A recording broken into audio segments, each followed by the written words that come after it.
Now, so far, if there are any questions, you can raise your hands and I can take the questions.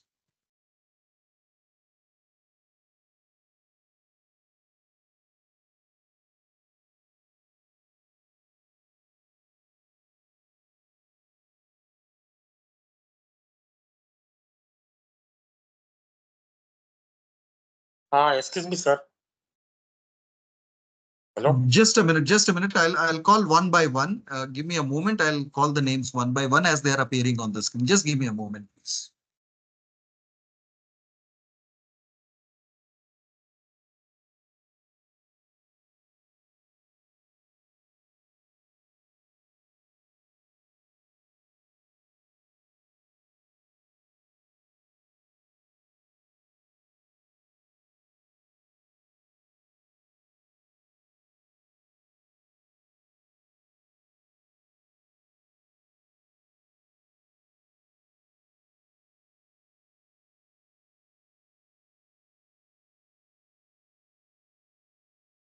Okay, so the first name is of Sarnendu.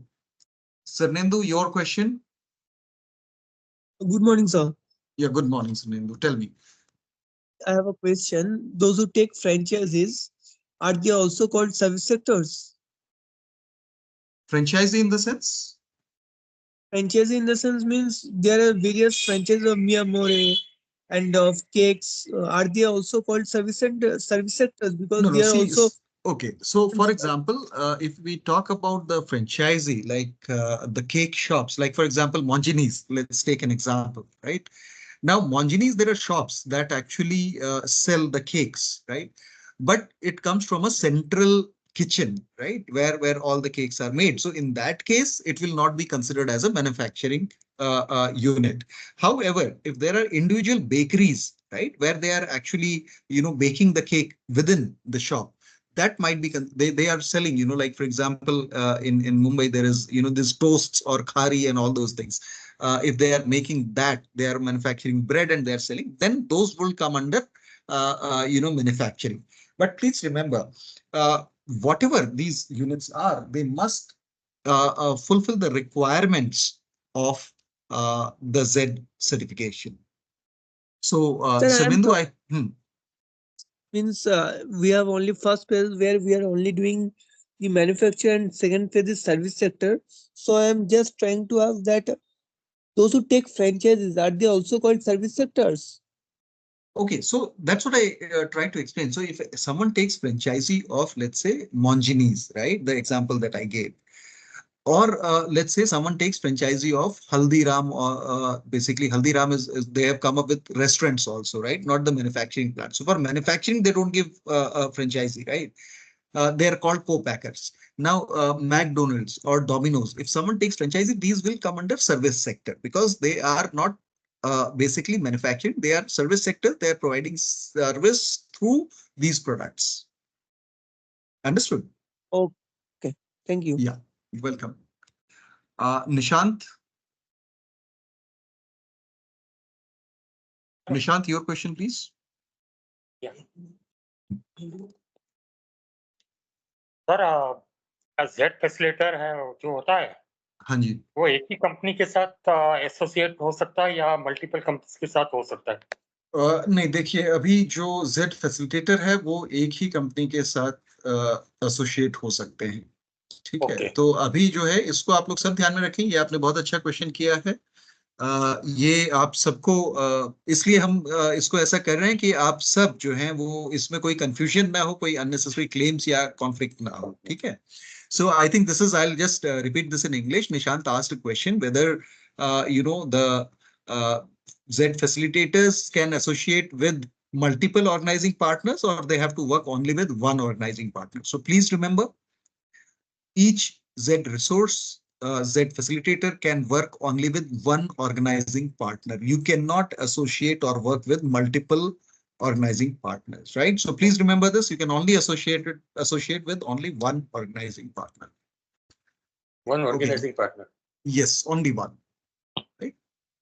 So now, next one is Rizwan. Rizwan, your question, please.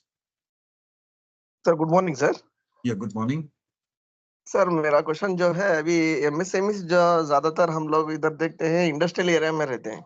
हाँ। सो उस industrial area में क्या होता है common toilet यूरिनर्स जो भी है run होते हैं। अभी क्या है इंडिविजुअली टॉयलेट नहीं रहते हैं एमएसएमई के लिए।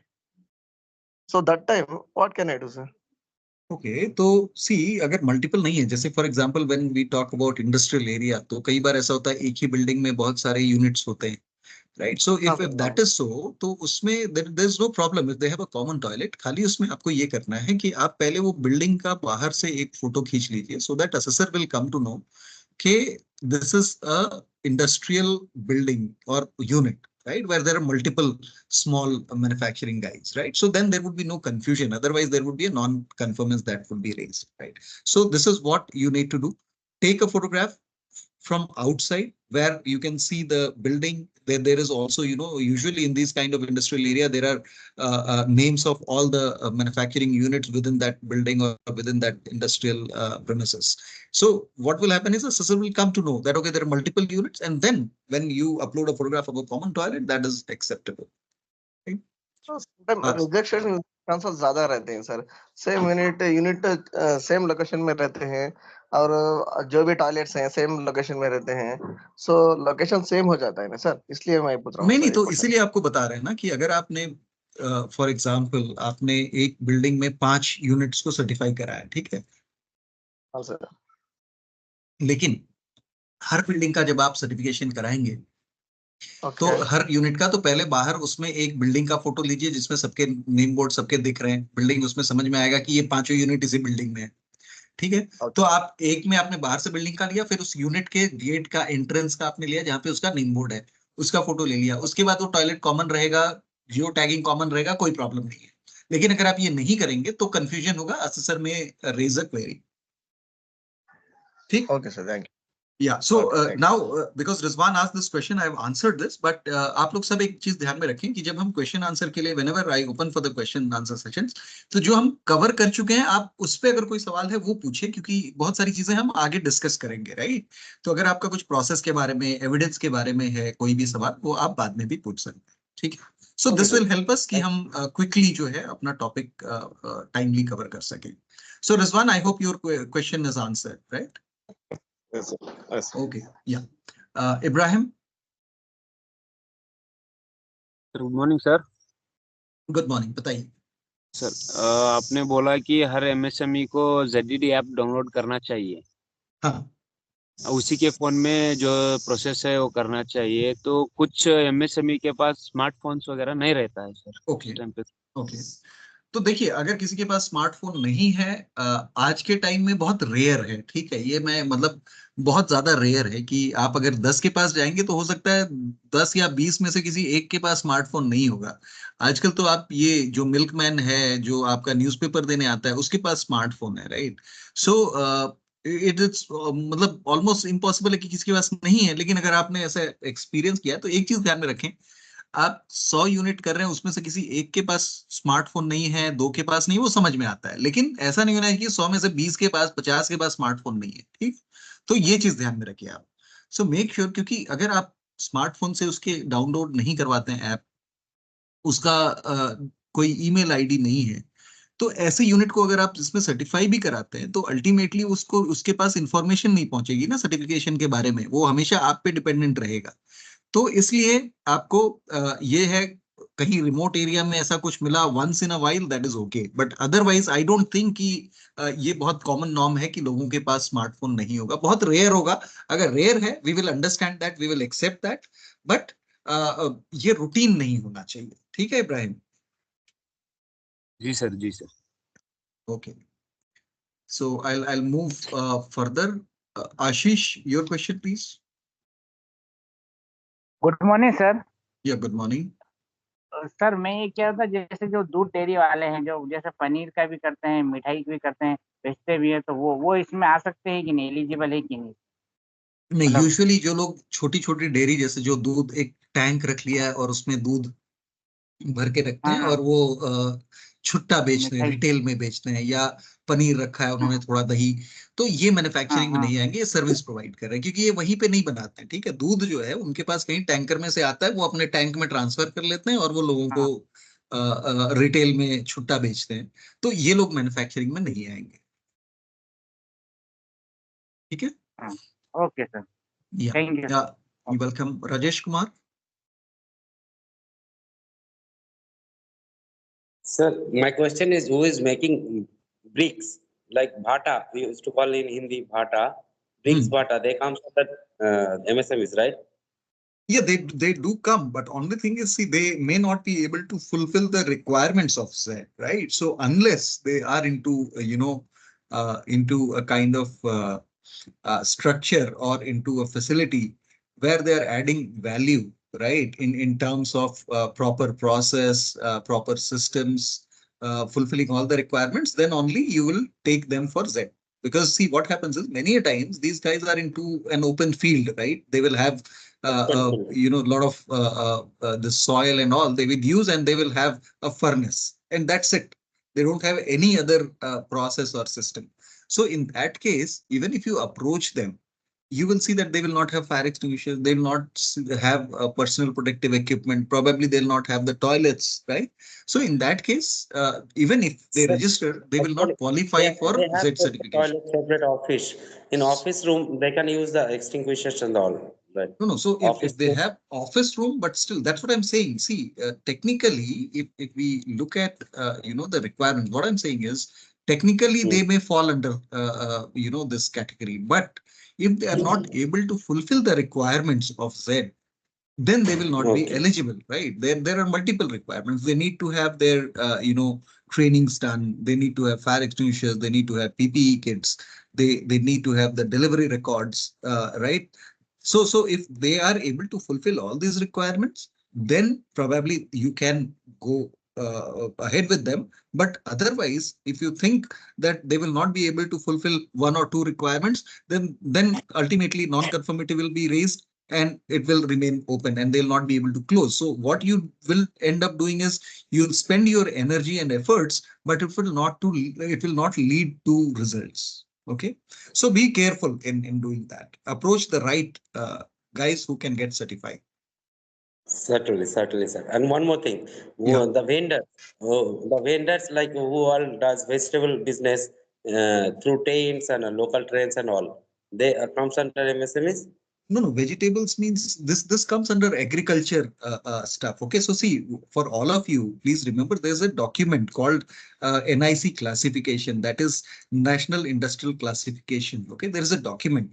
Okay. In this, all kind of manufacturing units and service sector units, they are classified. This is a national classification code kind of thing. So you can also, download that document and you can refer to that. But technically, these vegetable vendors will not come under manufacturing.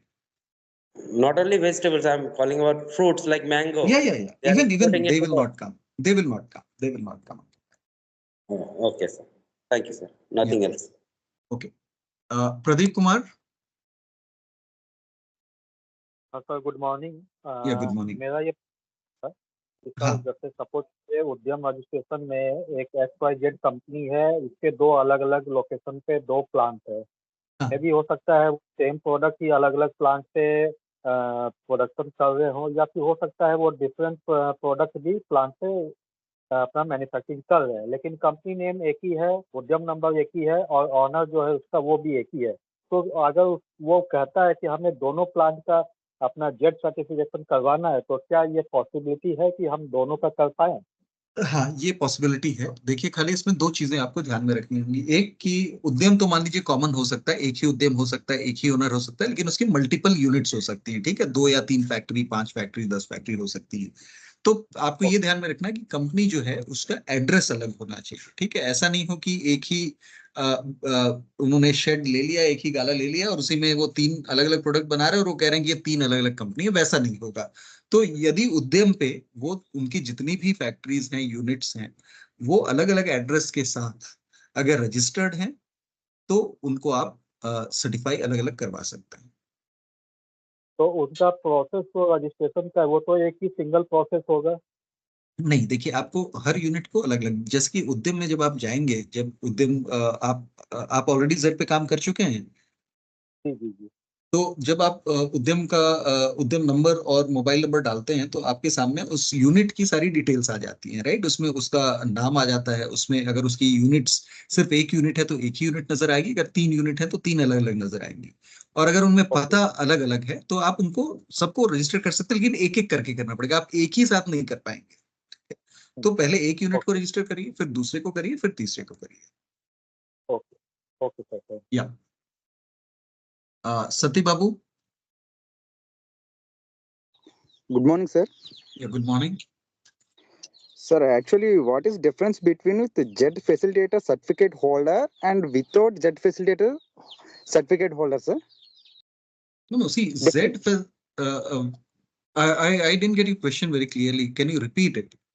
Actually, sir, अभी वो Z facilitator का certificate दे रहे हैं ना sir exam होने के बाद, ये तो जेड सर्टिफिकेट ना जेड सर्टिफिकेट का और डिफरेंस बिटवीन एंड बिना जेड सर्टिफिकेट होल्डर रहता ना सर, ये दोनों का डिफरेंस क्या मैं पूछ रहा हूँ sir. Okay. So you mean to say that the guys who will now qualify this training program and who will go on ground, and the guys who are not trained in this program and they will go to help the MSMEs to get certified, right? These two things.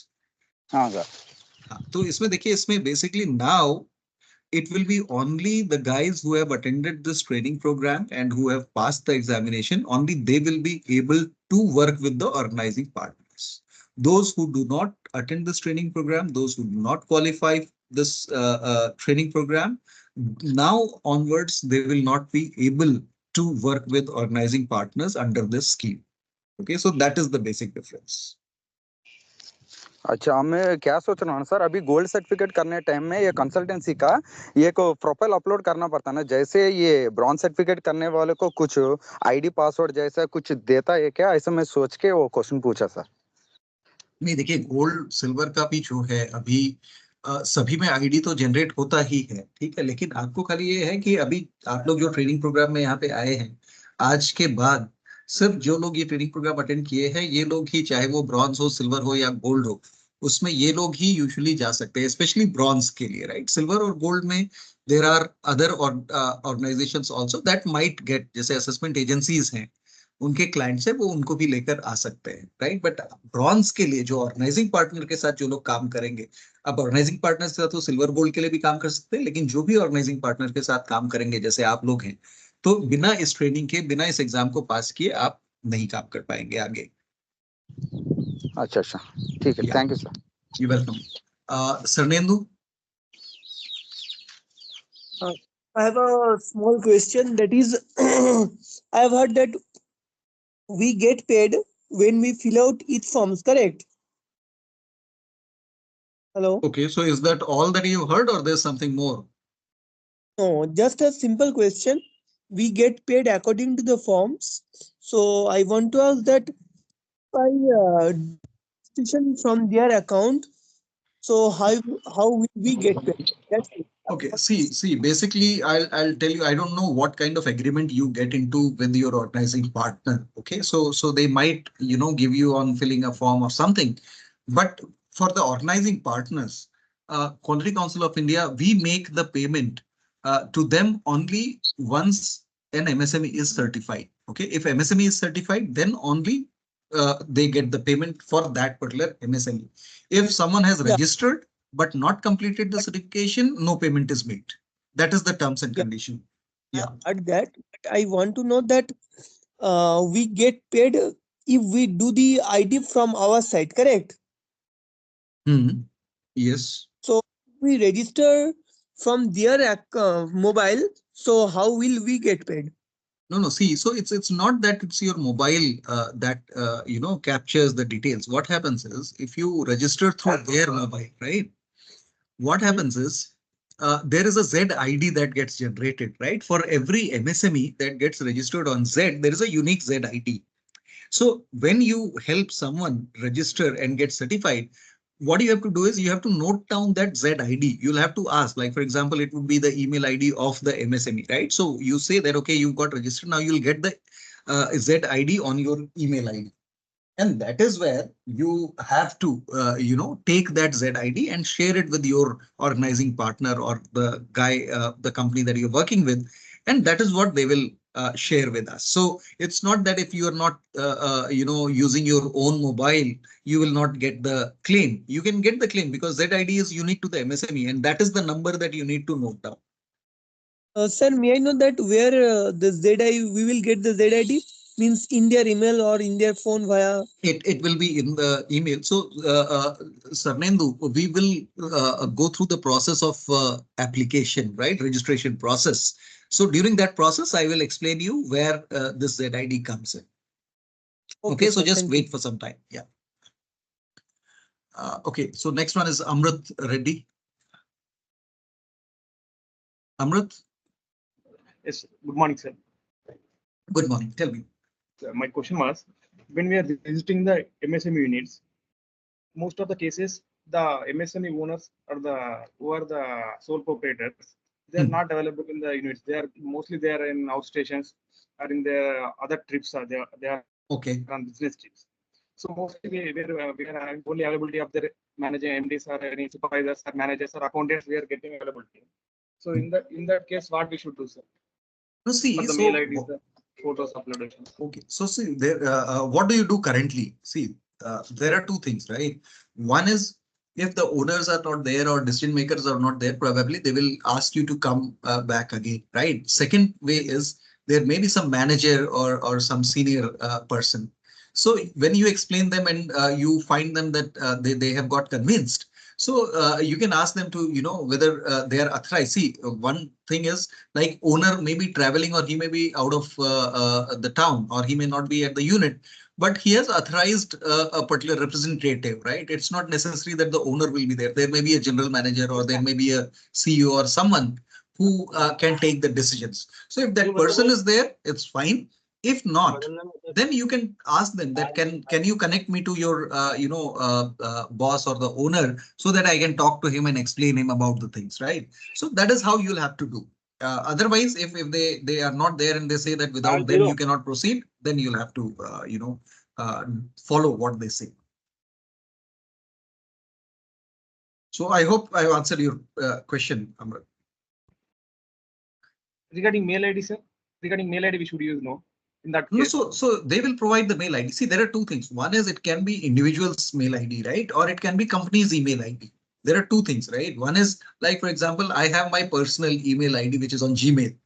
But because I'm working with Quality Council of India, I have my official email ID also. So every organization has some generic, email ID also. So you'll have to ask them, like, which is the email ID that can be accessed immediately, because you say that the moment you start the registration process, you will get, the ZID and password on that email ID. So which is the one that you would like to use for the registration?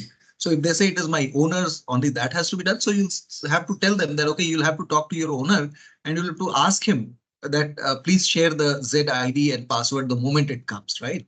And you can use that opportunity to talk to the owner also. So that is how you'll have to, depending on the situation, you will have to accordingly take the call. So I hope that is answered. Now I'll move on to Ashish Sisodia. Sir बहुत से क्या unit के owner बोलते हैं कि ये तो हम खुद ही कर सकते हैं डाउनलोड करके, तुम्हारी जरूरत क्या है? हेलो, ठीक है, हेलो, तो अगर हाँ मैं सुन रहा हूँ। तो हाँ, देखिए अगर बोलते हैं कि ये देखिए हाँ, अगर तुम्हारी कोई आवश्यकता ही नहीं है, तुमको हम हमारे पर्सनल जानकारी क्यों दे, हम खुद ही डाउनलोड कर लेंगे, खुद ही फोटो खींच लेंगे, खुद ही कर देंगे, ऐसा है। ठीक है, तो ठीक है, जवाब दें? तो आप उनको कह दीजिए कि ठीक है सर, आप खुद कर लेंगे, बहुत अच्छी बात है। मेरा तो काम यही है कि मैं आपको ये समझाऊं कि जेड क्या है। अगर आप इसमें अवेयर हो गए, आप खुद से करना चाहते हैं तो आप कर सकते हैं। ये मेरा, आप अपना नंबर दे दीजिए कि अगर आपको कोई दिक्कत आती है तो आप मुझे कॉल कर सकते हैं। ठीक है, खाली आप ये तो अगर कोई मान नहीं रहा है तब, लेकिन अगर आपको कन्विंस करना है किसी को तो आप उसको ये कहिए कि सर आप खुद से भी कर सकते हैं, लेकिन इसके प्रोसेस के बाद मैं, अगर आप मुझे मेरी मदद लेते हैं तो मैं आपको डैशबोर्ड में बता दूंगा कि आप आगे के फायदे कैसे ले सकते हैं, जो जेड में फायदे मिलने वाले हैं, क्या फायदे हैं वो आपको बता सकता हूँ, वो कैसे ले सकते हैं। तो जब उनको लगेगा कि आप उनका कुछ वैल्यू ऐड करेंगे तो वो आपसे करवाएंगे, आपको ZID मिल जाएगा। लेकिन अगर कोई कहता है नहीं मुझे आपसे करवाना ही नहीं है, मैं खुद से कर लूंगा, तो ठीक है, आप उसको छोड़ के आगे बढ़ जाइए। आपने अपना कम से कम इतना अच्छा काम तो किया कि आपने उसको जेड के बारे में बता दिया, वो खुद से भी कर सकता है, दैट इज फाइन। तो ऐसे आपको 10 में से एक आध कोई ऐसा मिलेगा, but that is okay. I think that is part and parcel of जो हम कर रहे हैं। Okay sir, thank you. Yeah you welcome. Rahul Kumar. Sir नमस्कार सर। नमस्कार, बताइए राहुल। सर मुझे जानकारी ये चाहिए थी कि जैसे हम फील्ड पे जाते हैं और फैक्ट्री ओनर से मिलते हैं या कॉल पे बात कर रहे हैं, तो वो रिजेक्शन बहुत ज्यादा आते हैं और वो लोग बोलते हैं कि इसके कोई बेनिफिट नहीं है, जबकि मैंने उनको जितने भी बेनिफिट है बता दिए। बताने के बाद वो बोलते हैं कि मुझे नहीं बनवाना है, इसमें कोई बेनिफिट ही नहीं, मुझे कोई कर्ज नहीं लेना, मुझे कुछ भी नहीं चाहिए। सर किन चीजों को देखा जाए? नहीं तो देखिए, ऐसे में फिर आप उनको, अभी मैं आगे चल के थोड़े बेनिफिट्स के बारे में और बताऊंगा, तो कुछ चीजें आप उनको और बता सकते हैं। लेकिन देखिए, आप इसमें एक और चीज कर सकते हैं कि जब आप किसी इंडस्ट्रियल एरिया में जाते हैं, ठीक है, तो आपको तो ये पता है कि जेड के वेबसाइट पे जितने भी जेड सर्टिफाइड MSMEs हैं उनका लिस्ट रहता है ना। तो आप मान लीजिए, आप फॉर एग्जाम्पल आप यहाँ पे दिल्ली NCR में मान लीजिए आप गाजियाबाद में गए हैं और आपको पता है कि गाजियाबाद में ये इंडस्ट्रियल एरिया है जी। और आप फिर पहले जेड के वेबसाइट पे देख लें, गाजियाबाद आप फिल्टर कर सकते हैं उत्तर प्रदेश स्टेट के हिसाब से, और उसमें देखें कि जिस एरिया में आप जाने वाले हैं वहां पे 5-10 MSMEs हैं सर्टिफाइड ऑलरेडी, वो देख लीजिए आप। और अगर हैं तो आप जब उसके पास जाएंगे, वो कहता है मैं क्यों कराऊं, तो आप उसको ये कह सकते हैं कि देखिए आपके यहाँ पे इसी इंडस्ट्रियल एरिया में कम से कम 20 और यूनिट्स ऐसे हैं जिन्होंने जेड सर्टिफिकेशन लिया है, और अगर फायदा नहीं होता तो नहीं लेंगे। तो जब उनको लगेगा यार मेरे पड़ोसी ने लिया है, इसी इंडस्ट्रियल एरिया में लिया है, उसका नाम आप वेबसाइट पे उनको दिखा देते हैं, तो वो अपने आप एक तरह से कन्विंस हो जाएंगे कि यार अगर लोग ले रहे हैं तो फायदा है। आप उनको ये बताइए लगभग 2 लाख लोग सर्टिफाई हो चुके हैं जेड पे, तो अगर इसका फायदा नहीं होता तो 2 लाख लोग तो नहीं आएंगे ना, 2000-20,000 होते, यहाँ तो 2 लाख के लगभग आ गए। तो जब आप इस तरह से उनको बताएंगे बाकी फायदों के साथ, तो उम्मीद है चांसेस में कि ज्यादा लोग जो है वो कन्वर्ट होंगे। 100% तो नहीं जरूरी है कि हो, लेकिन आप इस तरह से अगर उनको समझाने की कोशिश करेंगे तो मेरा पूरा विश्वास है कि वो लोग सर्टिफिकेशन करने के लिए आगे बढ़ेंगे। सर एक क्वेश्चन और था कि जैसे MSME के जो लोन है, जैसे लोन लेने जाते हैं, कई लोगों से मैंने पूछा, बात करी, वो कहते हैं ऑफिस में जाइए, MSME जैसे कानपुर है या फतेहपुर है या कहीं MSME जिलेवार जो है MSME जो भी सेंटर है, तो वहां पर लोन लेने जाइए तो वहां लोन मिलता नहीं है, और आप लोग बोलते हैं कि लोन मिल रहा है, तो इसके लिए हम क्या करें सर? देखिए, इसमें फर्क है राहुल, आपको ये चीज ध्यान में रखना है कि जेड की वजह से किसी को लोन मिलेगा ऐसा नहीं है, ठीक है। लोन लेने के लिए उसकी बेसिक एलिजिबिलिटी तो होनी चाहिए, ठीक है। अगर किसी ने मान लीजिए पहले से ही डिफॉल्ट किया है तो चांसेस उसको ऑब्वियसली लोन नहीं मिलेगा। जेड का क्या कहता है कि जेड स्कीम का फायदा ये है कि यदि कोई लोन लेने के लिए एलिजिबल है, तो जो भी लोन लेता है उस पर जो भी इंटरेस्ट रेट है उसके ऊपर उनको छूट मिलती है, जो प्रोसेसिंग फी है उसके ऊपर उनको छूट मिलती है, ठीक है। तो ये जेड का ये फायदा, ऐसा नहीं कि जेड मिल गया तो आप लोन के लिए एलिजिबल हो गए, ऐसा नहीं है, ठीक है। तो आपको सही इंफॉर्मेशन देनी है। अगर कोई कहता है मेरे को तो लोन ही नहीं मिल रहा है, तो आप उनको बोले सर आपको लोन नहीं मिल रहा है या लोन पे इंटरेस्ट रेट वगैरह पे छूट नहीं मिल रही है जो जेड दिलाता है। तो अगर कहता है नहीं मेरे को छूट नहीं मिल रही है, तो फिर आप कह सकते हैं कौन सा बैंक है, कौन सा ब्रांच है, और वो हमसे शेयर करिए। हम फिर उस पे अगर वहां पे मान लीजिए उनको नहीं पता है तो वो हम उसको आगे लेकर जाएंगे। लेकिन अगर उसको लोन ही नहीं मिल रहा है, तो बेसिकली किसी को भी लोन लेने के लिए मिनिमम एलिजिबिलिटी तो चाहिए ही चाहिए कि उसका इतना टर्नओवर होना चाहिए, ये चीजें होनी चाहिए। अगर वो नहीं है तो उसमें जेड मदद नहीं करता है। जेड मदद करता है आप एलिजिबल हो, उसके बाद आपको लोन पे कंसेशन मिल जाएगा इंटरेस्ट रेट पे और प्रोसेसिंग फी पे, ठीक है। तो ये आप करेक्शन करेंगे तो उनको समझ में आ जाएगा। जी सर। सर एक क्वेश्चन और था, जैसे हम फैक्ट्री ओनर के मोबाइल से ही सर्टिफिकेशन को करेंगे, करने के बाद हमने सर्टिफिकेशन कंप्लीट कर दिया, अब दोबारा जब जाएंगे सपोज दैट थोड़ी देर के लिए कि NC आ जाती है उसमें किसी भी पार्ट में, तो फिर दोबारा ओनर देते नहीं या देंगे, कौन सी सिचुएशन बनेगी सर?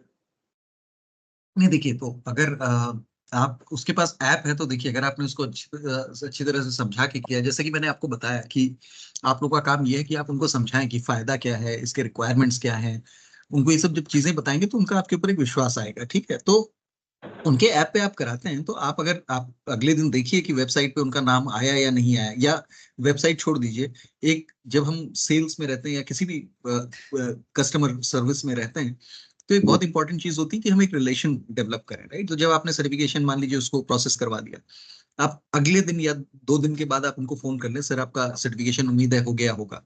उसके पहले आप वेबसाइट पे देख लें कि उनका नाम है या नहीं, क्योंकि नाम तो आपके पास होगा ही होगा। अगर हो गया है तो भी आप कॉल करिए कि सर आपका सर्टिफिकेशन हो गया, उम्मीद है सर्टिफिकेट आपको मिल गया, आपने डाउनलोड कर लिया है। अगर नहीं आया है तो आप उनसे पूछिए कि सर आपका मैंने चेक किया है और आपका सर्टिफिकेशन अभी नहीं आया है, तो आपको कोई उसका मेल वगैरह आया है, क्योंकि कई बार उनको ये नहीं पता होता कि मेल पे आया है या डैशबोर्ड में देखना है क्या करना है।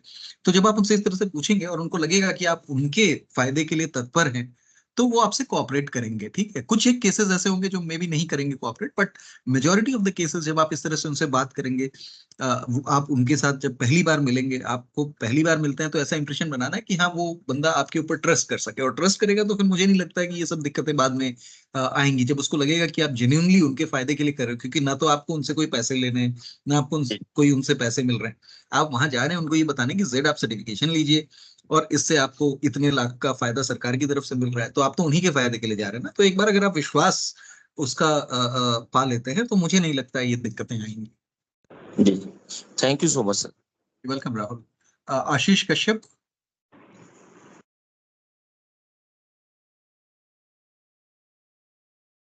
Yes sir, hello.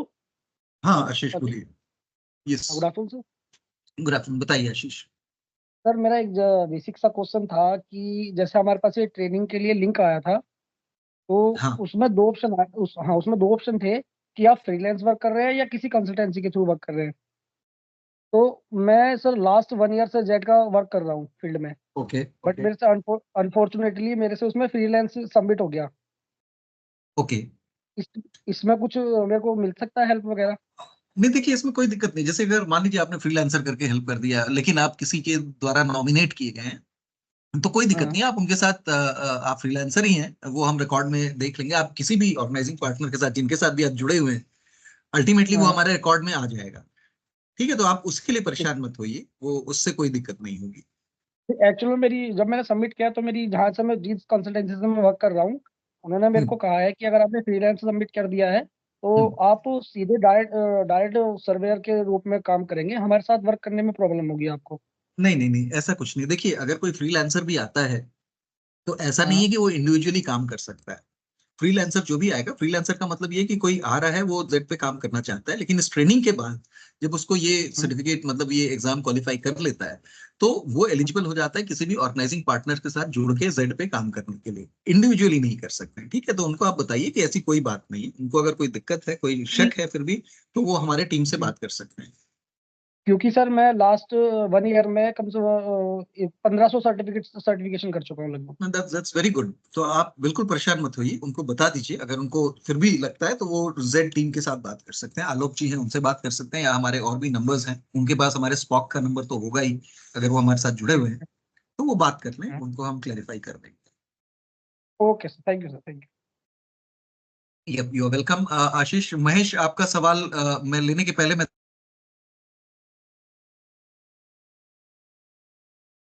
महेश, आपका सवाल लेने के पहले मैं 1 मिनट का समय चाहता हूँ। I'll just take a call, फिर मैं आपसे सवाल लेता हूँ।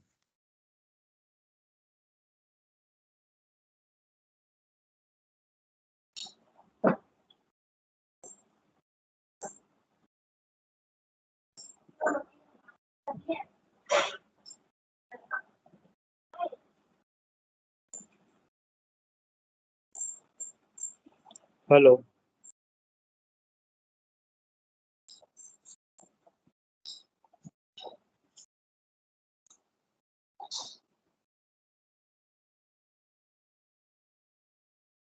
यस महेश, बताइए। सर जैसे छोटे छोटे एमएसएमई होते हैं, आयरन स्टील फर्नीचर हाँ। और फर्नीचर वाले, वुड फर्नीचर, तो इनको मतलब जैसे स्टील फर्नीचर वाले जो होते हैं वो बोलते हैं कि सर हमें फायर सेफ्टी तो जरूरत पड़ती ही नहीं है। ओके। देखिए, ये आपको उनको समझाना है कि फायर, जैसे उनको लगता है कि स्टील का चीज बना रहे हैं या फर्नीचर बना रहे हैं, अब उसमें अगर मान लीजिए बिजली का तो इस्तेमाल होगा ही, वेल्डिंग करते ही होंगे। ठीक है, अब उससे क्या होगा, शॉर्ट सर्किट हो गई, कुछ हो गया, मान लीजिए आग लग गई, तो उससे कैसे बचेंगे? आए दिन न्यूज में आता रहता है कि फैक्ट्री में आग लग गई और इतने लोग जो हैं वो मतलब मर गए या घायल हो गए। तो ये सारी चीजें जो है ये आपको जो है इंश्योर करनी होंगी कि आप ये बताएं उनको कि ये आपके फायदे के लिए। दूसरा, कोई भी मैन्युफैक्चरिंग यूनिट है तो उसको लीगली फायर एक्सटिंग्विशर रखना अनिवार्य है। तो आप उसको बताइए कि सर ये फायर डिपार्टमेंट की रिक्वायरमेंट है, तो अगर आप नहीं लगाते हैं, कल को इंस्पेक्शन होता है तो अननेसेसरली फाइन होगा या और कुछ चीजें होंगी, तो बेहतर है कि आप जो है फायर एक्सटिंग्विशर लगा लें। ऐसा नहीं कि आवश्यकता नहीं है, देखिए आजकल तो कार में भी फायर एक्सटिंग्विशर लोग लेके चलते हैं, घरों में लोग रखने लगे हैं, राइट। तो ऐसा नहीं कि उसकी आवश्यकता नहीं है, वो इंश्योरेंस की तरह है कि ठीक है आप प्रीमियम भर रहे हैं, लेकिन अगर बाई चांस कभी कुछ हुआ तो उसका आपको फायदा होगा। तो बेसिकली दुर्घटना आपका इंफ्रास्ट्रक्चर बचाएगा, स्टील भी भीषण आग लगी पिघल जाएगा सारा का सारा, उनका मटेरियल जो भी है। तो और सबसे इंपॉर्टेंट, लोगों के जान माल, कोई लेबर है, कोई बेचारा गरीब आदमी काम कर रहा है, उसको चोट लग गई, जल गया, कुछ हो गया, तो वो नहीं होना चाहिए। ठीक है, तो ये legally it is a requirement and therefore they need to have it. Okay sir. Kempanna, आपका वीडियो स्विच ऑन है, इसको कृपया अपना वीडियो ऑफ कर लीजिए आप। Kempanna, if you can hear me, please switch off your video.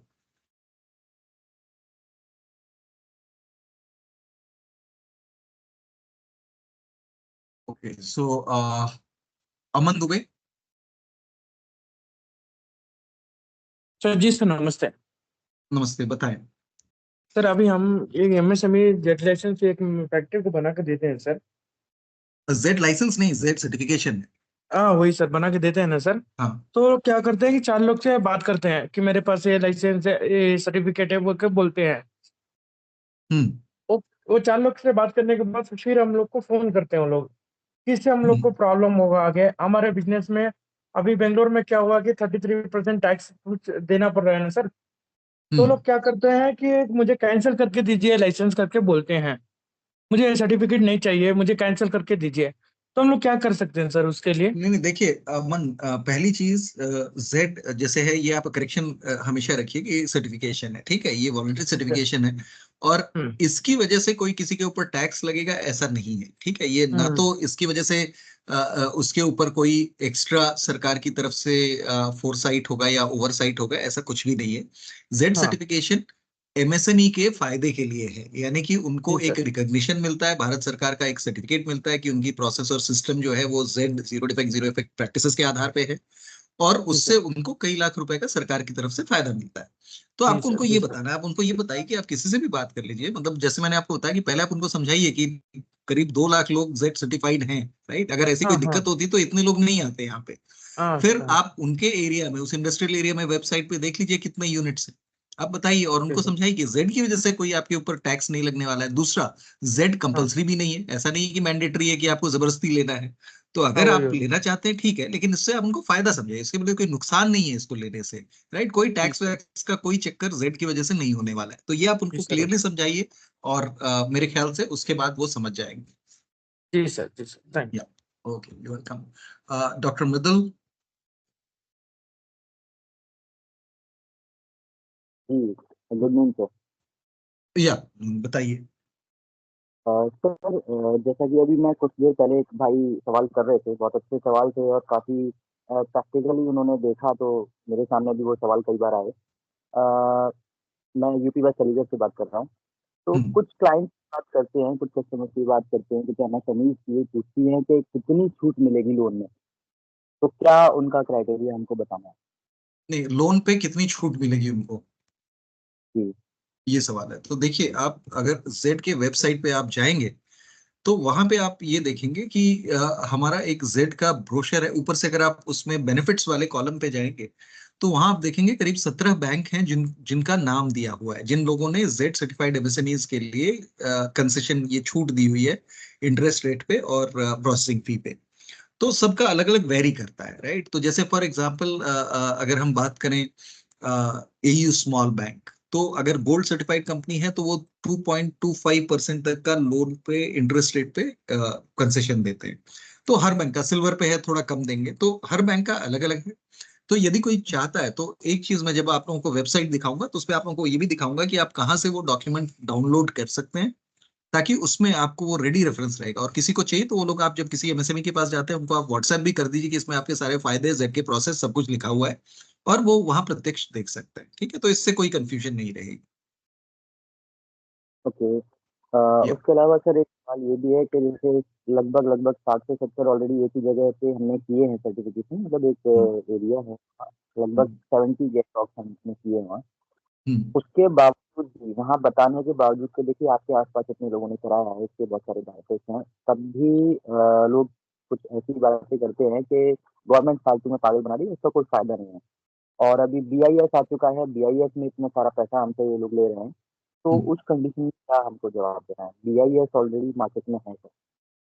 नहीं तो देखो, BIS जो है वो प्रोडक्ट सर्टिफिकेशन लार्जली देता है, ठीक है। दूसरा चीज, जेड जो है ये मिनिस्ट्री ऑफ MSME की स्कीम है, तो आपको उनको ये समझाना है कि जेड जो है ये प्रोसेस और सिस्टम का सर्टिफिकेशन है। BIS का जो लाइसेंस होता है वो बेसिकली प्रोडक्ट के लिए होता है। दूसरी चीज आपको ये बताना है, जेड वॉलंटरी है, और अगर आप लेना चाहते हैं अपनी स्वेच्छा से लीजिए। अगर आपको लग रहा है, देखिए कुछ लोग हैं जो अगेंस्ट में रहेंगे कि मुझे करना ही नहीं है, तो आपको पहली चीज as a resource, as a facilitator ये समझ में आना चाहिए कि कौन सा बंदा जो है वो बिल्कुल आपकी बात मानने को तैयार ही नहीं है, एकदम कंप्लीटली उसके समझ के बाहर है, ठीक है। तो ऐसे में आपको ज्यादा वहां समय वेस्ट नहीं करना है। दूसरी चीज, आप उनको समझाइए, आप उनको जेड का वेबसाइट दिखाइए। जेड के वेबसाइट पे आप उनको दिखाइए कि कितने लोग लिस्टेड हैं ऑलरेडी जो सर्टिफाइड है। जेड के वेबसाइट पे आप उनको दिखाइए कि इसमें सरकार, अगर उनके पास माने जो कहता है BIS है मार्केट में, BIS जो है वो भी सरकार का ही एक हिस्सा है। आप उनको बताइए कि ठीक है, आपके पास BIS का लाइसेंस है क्या, आपके पास BIS का कोई आप प्रोडक्ट सर्टिफिकेशन है, या आप खुद कोई लैब से टेस्ट करा रहे हैं, NABL एक्रेडिटेड लैब से अपना प्रोडक्ट टेस्ट करा रहे हैं। अगर इनमें से किसी के लिए भी हाँ बोलता है तो आप कहिए कि जेड सर्टिफिकेट आप ब्रॉन्ज फ्री में लेंगे, लेकिन आपके पास अगर BIS का कोई लाइसेंस है, कोई प्रोडक्ट सर्टिफिकेशन है, या आप लैब से टेस्ट करा रहे हैं, तो जो भी आपने खर्च किया उसको 50,000 रुपए तक आपका जेड सर्टिफिकेशन के बाद आपको मिल जाएगा 7 से 10 दिन के अंदर अंदर। तो तब उसको समझ में आएगा कि अच्छा, मतलब मैं बिना पैसे खर्च किए ब्रॉड सर्टिफिकेशन ले रहा हूँ, लेकिन मुझे 50,000 रुपए तक का फायदा तुरंत हो सकता है। तो आप इस तरह की चीजें उनको समझाएं। दूसरा चीज, जब आप अभी मैं बेनिफिट्स के बारे में आगे बताऊंगा, आप लोग उसको भी एक जब किसी कंपनी में आप लोग जाते हैं तो वहां देखें कि उनके पास किस तरह के सर्टिफिकेट्स हैं, क्या BIS का उनके पास लाइसेंस है।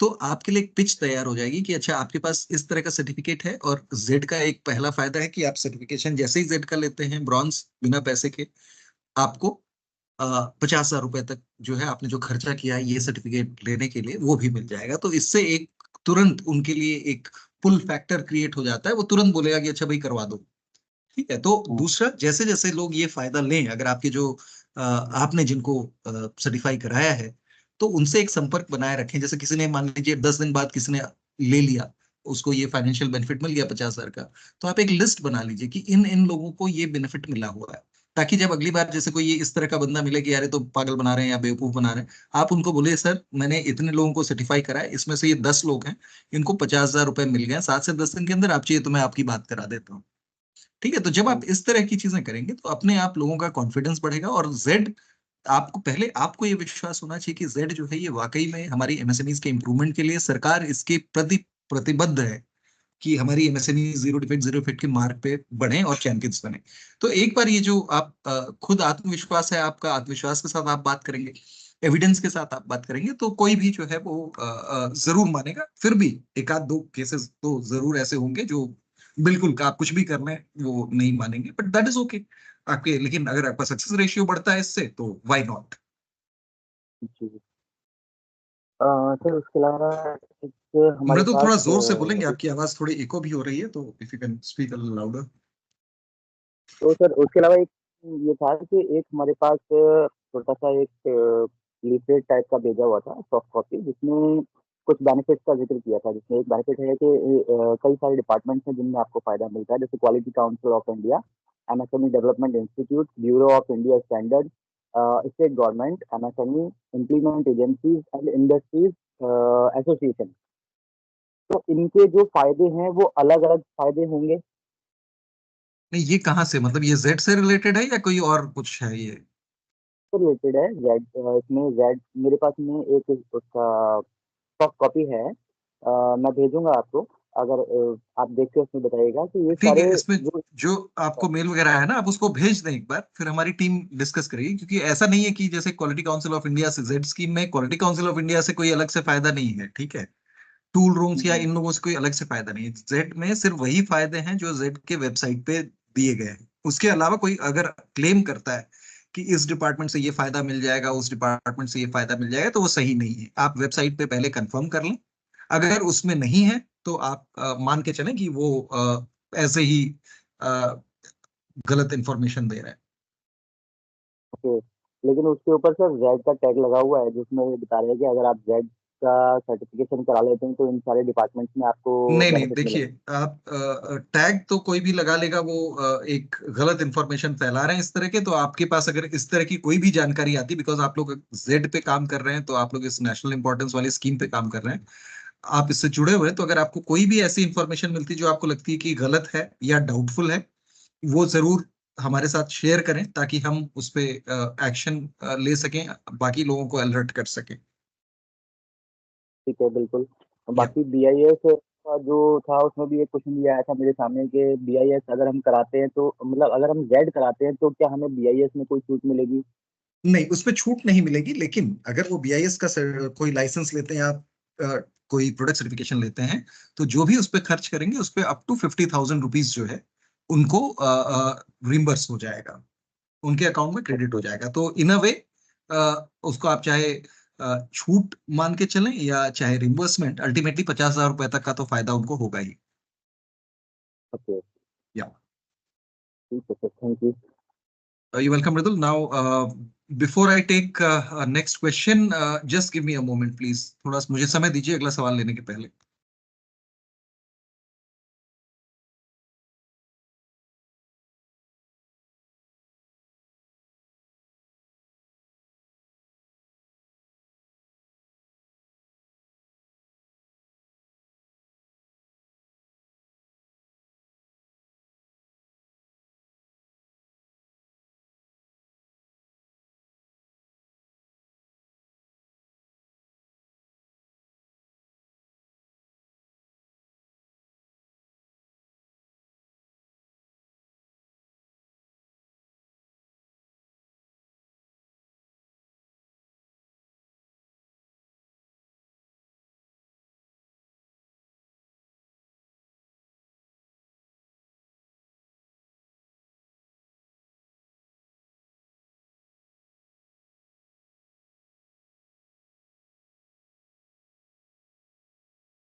Okay, so I think there are, 4 more hands raised. So before, we move ahead, let me answer these 4. So Sati Babu, Devdatta, Sarnendu, Ashish, Rakesh.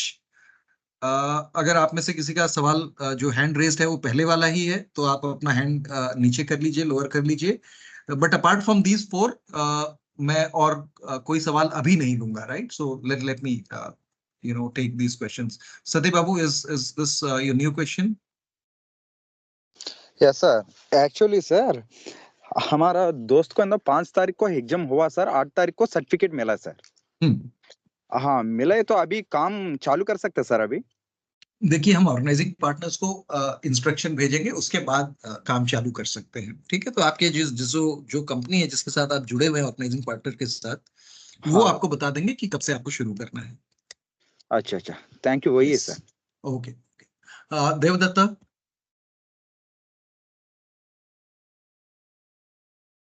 Yes, sir. Very good morning, sir. Yeah, good morning. Tell me.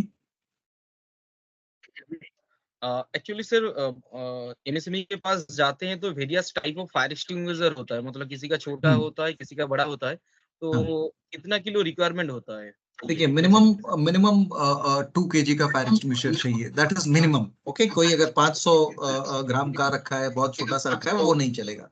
Minimum 2 kg। Thank you, sir. Yeah, you're welcome. Sarnendu?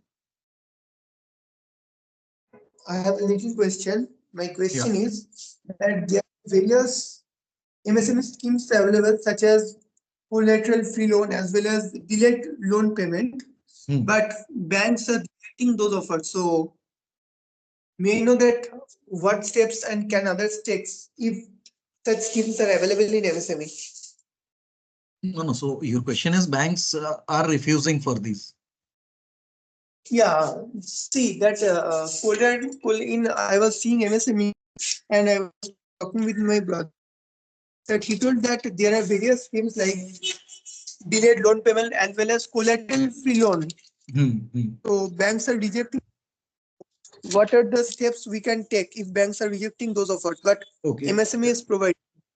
Okay, see, so basically, of course, this question is not related to what we are into right now. But the thing is, see, any MSME that has a concern regarding this, that banks are not giving collateral free loans.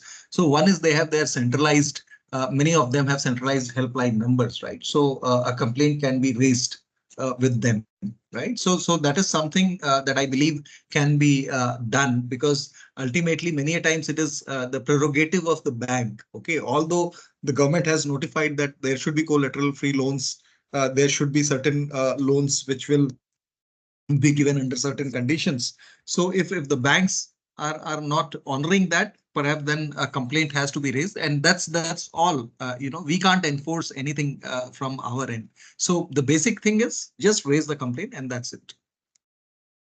So where to raise the complaint? No, Because so suppose नहीं, उनका देखिए, they have their centralized helpline. Okay, so that is something where usually they have centralized helpline, most of the banks, right? So you raise it there, right? If they don't respond to it or something like that, then probably you can write to Ministry of MSME. They have their grievance portal, right? Champions portal. You can even write to them. They may try to help you out. okay, sir. Thank you. You're welcome. So now, Ashish, this is the last question I'll take, and then we'll move on further, and rest of the questions I'll take later. So Ashish, yes. Yes sir sir मैं ये पूछना चाह रहा था, जैसे हम लोग field में जाते हैं वर्क करने के लिए, तो मैक्सिमम जो है डिस्ट्रिक्ट में डीआईसी ऑफिस से कनेक्टेड होते हैं, बट जब हम जाते हैं तो वो हमसे वेरीफाई करने की जगह ना डीआईसी ऑफिस वेरीफाई करते हैं, तो वो लोग क्या करते हैं, वो मना कर देते हैं उन लोगों से कि मत कराइए। ऐसे में उसमें कुछ हेल्प हो सकता है इस तरीके से? नहीं, देखिए, कई स्टेट्स में तो अभी धीरे धीरे स्टेट्स हमारे साथ जुड़ रहे हैं। कई स्टेट्स में इंडस्ट्रियल पॉलिसी में जेड इंक्लूड हो गया है। तो कहीं पे अगर इस तरह का है, ऑब्वियसली एमएसएमईज जो है वो डीआईसी के साथ जुड़े हैं, तो they will talk to them. But जहां जहां हमारा स्टेट्स के साथ कनेक्ट है, वहां पे तो हम उनको नोटिफाई कर रहे हैं, ताकि जीएमडीआईसीज जो है वो मना ना करें इस तरह से। But there can be some specific cases, लेकिन अगर कहीं पे बहुत ज्यादा इस तरह की चीजें हो रही हैं, तो आप उसको हाईलाइट कर सकते हैं। We will try to address that, but उसका कोई श्योर शॉट सोल्यूशन इमीडिएटली नहीं है। मैं बता रहा हूँ सर, एक्चुअल में जब मैं इंडिविजुअल जाके डोर टू डोर जाके फैक्ट्री में एमएसएमई में जेड सर्टिफिकेशन कर रहा था, बट इससे मेरे को प्रॉब्लम आ रही थी। तो मेरे को एक पर्टिकुलर डाटा चाहिए था जो एमएसएमई रजिस्टर्ड था मुरादाबाद का, जहाँ से मैं हूँ। तो वो तो उन लोगों ने मेरे को इजीली दे दिया एमएसएमई रजिस्टर्ड डाटा। बट क्या है कि जब मैं सर्टिफिकेशन करने जाता हूँ, तो वो लोग फैक्ट्री ओनर से बात करके वो कंफर्मेशन लेते हैं, तो मना कर देते हैं। नहीं, मैं समझ रहा हूँ। देखो आशीष, ये चीज सही है कि अब कोई भी आ रहा है, बहुत सारे लोग ऐसे होंगे जो अलग अलग स्कीम्स या अलग अलग चीजें लेके एमएसएमईज के पास जा रहे होंगे, कहीं से डेटा उठा लिया। तो वो वाकई में, जब अगर सरकार की स्कीम है, तो ऑब्वियस है जीएमडीआईसी से वो बात करेंगे, राइट? तो one of the things is कि जैसे मैंने आपको बताया कि कई जगह पे ये सिचुएशन आएगी कि आप कहीं गए हैं और वो जीएमडीआईसी से बात कर रहे हैं, और वो हो सकता है मना कर दे। तो ऐसे में आप लोगों को सबको एक ये कि आपकी जो ऑर्गेनाइजेशन है, आप अपने जिस ऑर्गेनाइजिंग पार्टनर के साथ आप काम कर रहे हैं, उनसे चेक कर लीजिए कि क्या क्वालिटी काउंसिल ऑफ इंडिया, मतलब इनके स्टेट इंडस्ट्रियल पॉलिसी में, स्टेट के जिसमें आप बात करें, जैसे मुरादाबाद है, तो उत्तर प्रदेश सरकार ने ऑलरेडी ये उत्तर प्रदेश सरकार के साथ हमारी एक मीटिंग हुई है, और बहुत जल्द हम सारे जीएमडीआईसीज के साथ हमने एक ट्रेनिंग ऑलरेडी की है, और एक नोटिफिकेशन जल्दी ही जारी हुआ, तो आपका प्रॉब्लम रिजॉल्व हो जाएगा। लेकिन कई जगह पे जो है, बाकी स्टेट्स में कई जगह पे ये संभावना है। सो एज ऑफ नाउ आपका प्रॉब्लम अगले कुछ समय में रिजॉल्व हो जाएगा। ठीक, okay sir, okay okay. Yeah. So now Gopinath and Sheikh Arbaz, I'll take your questions a little later. आपका सवाल थोड़ी देर बाद लेंगे, क्योंकि हमने बहुत सारा समय क्वेश्चन एंड आंसर सेशन पे ये कर दिया है। So let us move with the process quickly, and then again I'll open for the question answers. So now let us understand the Z handholding के लिए minimum bronze तो चाहिए। तो वेबसाइट जो है, आप लोग, बिकॉज जेड के रिसोर्सेस हैं, आप लोगों को जेड वेबसाइट अच्छी तरह से पता होना चाहिए कि जेड वेबसाइट पे क्या क्या इंफॉर्मेशन अवेलेबल है, right? So I hope that is clarified. Now let us move to the questions. Manish Kumar, आप ही का सवाल था या this is...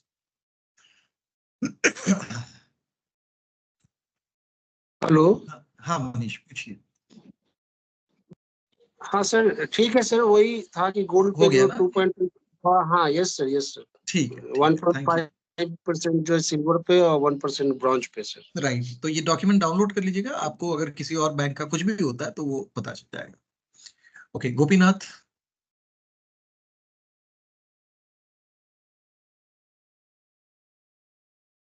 Okay, so I move ahead to Sheikh Arbaz. Any question, Sheikh Arbaz? Sir बताइए। Sir मैं आसाम से हूँ हम्म। सर। फील्ड पे जाने के लिए हम एमएसएमई के वेबसाइट से डाटा निकाल रहे हैं सर। ओके।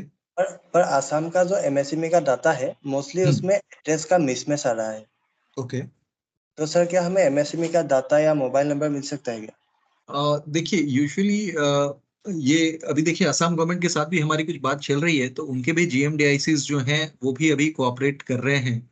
तो जैसे अगर हमें कुछ डेटा मिलता है या कुछ मिलेगा तो वो हम कोशिश करेंगे कि अगर हम वो शेयर कर सकते हैं, या डेटा मिलने के अलावा दूसरा चीज ये करते हैं हम, डेटा तो सेकेंडरी है, वो हम डायरेक्टली दूसरे से नहीं करते हैं, बट हम ऑर्गेनाइजिंग पार्टनर्स को गवर्नमेंट के साथ डीआईसीज के साथ कनेक्ट कर देते हैं। तो वो कनेक्ट हो जाएगा तो आपका प्रोबेबली ये इंफॉर्मेशन जो है जो आपको दिक्कत हो रही है उसमें वो रिजॉल्व हो जाएगा। लेकिन अगर डेटा उद्यम में भी गलत छपा हुआ है तो उसका फिर कोई सोल्यूशन नहीं रहेगा। तो मैं आपको ये सजेस्ट करूंगा कि आप लोग वहाँ पे, बिकॉज लोकली वहाँ पे हैं, इंडस्ट्रियल एरियाज अगर आपको पता है तो आप डायरेक्टली वहाँ पे जाके बात करना शुरू करें, वो आपको आपका काफी समय बचाएगा। ठीक, लेकिन जहाँ डेटा हमारे पास संभावना होगी we will try to share. अगर हमको कोई मिलता है डेटा कि आप इनका सर्टिफिकेशन करवा दीजिए तो वो हम कोशिश करते हैं कि हमारे पार्टनर्स के साथ हम शेयर कर लें। Okay sir. वंश। Good afternoon, sir. Yeah, good afternoon. Tell me. Sir, you explained the benefits. There are some benefits that my company provided under the pamphlets they are providing to me and other field executive. They claim that 25 lakh grant on adopting technology from National Institute. From? National Institute, sir. Well, that is not listed on the Z website. So anyone who provides any pamphlet or any such information and making claims, what you have to do is you have to simply go to the Z website and you see whether that is listed, because the brochure I just shared with you, that is available on the website, it has also got all the all such incentives that come from the state governments as well, right? So just verify it with the website and accordingly take your call. But if you think that they are claiming something which is not on the website and which is not true, make sure that you are reporting it to your organizing partner, the company with whom you are associated, and they will communicate it to us and we will take appropriate measures. But sir, I already cross-checked that benefits, and there are many more benefits they are claimed that they say get 25 lakh for pollution control and 20 lakh refunded on freight charges for 5 years.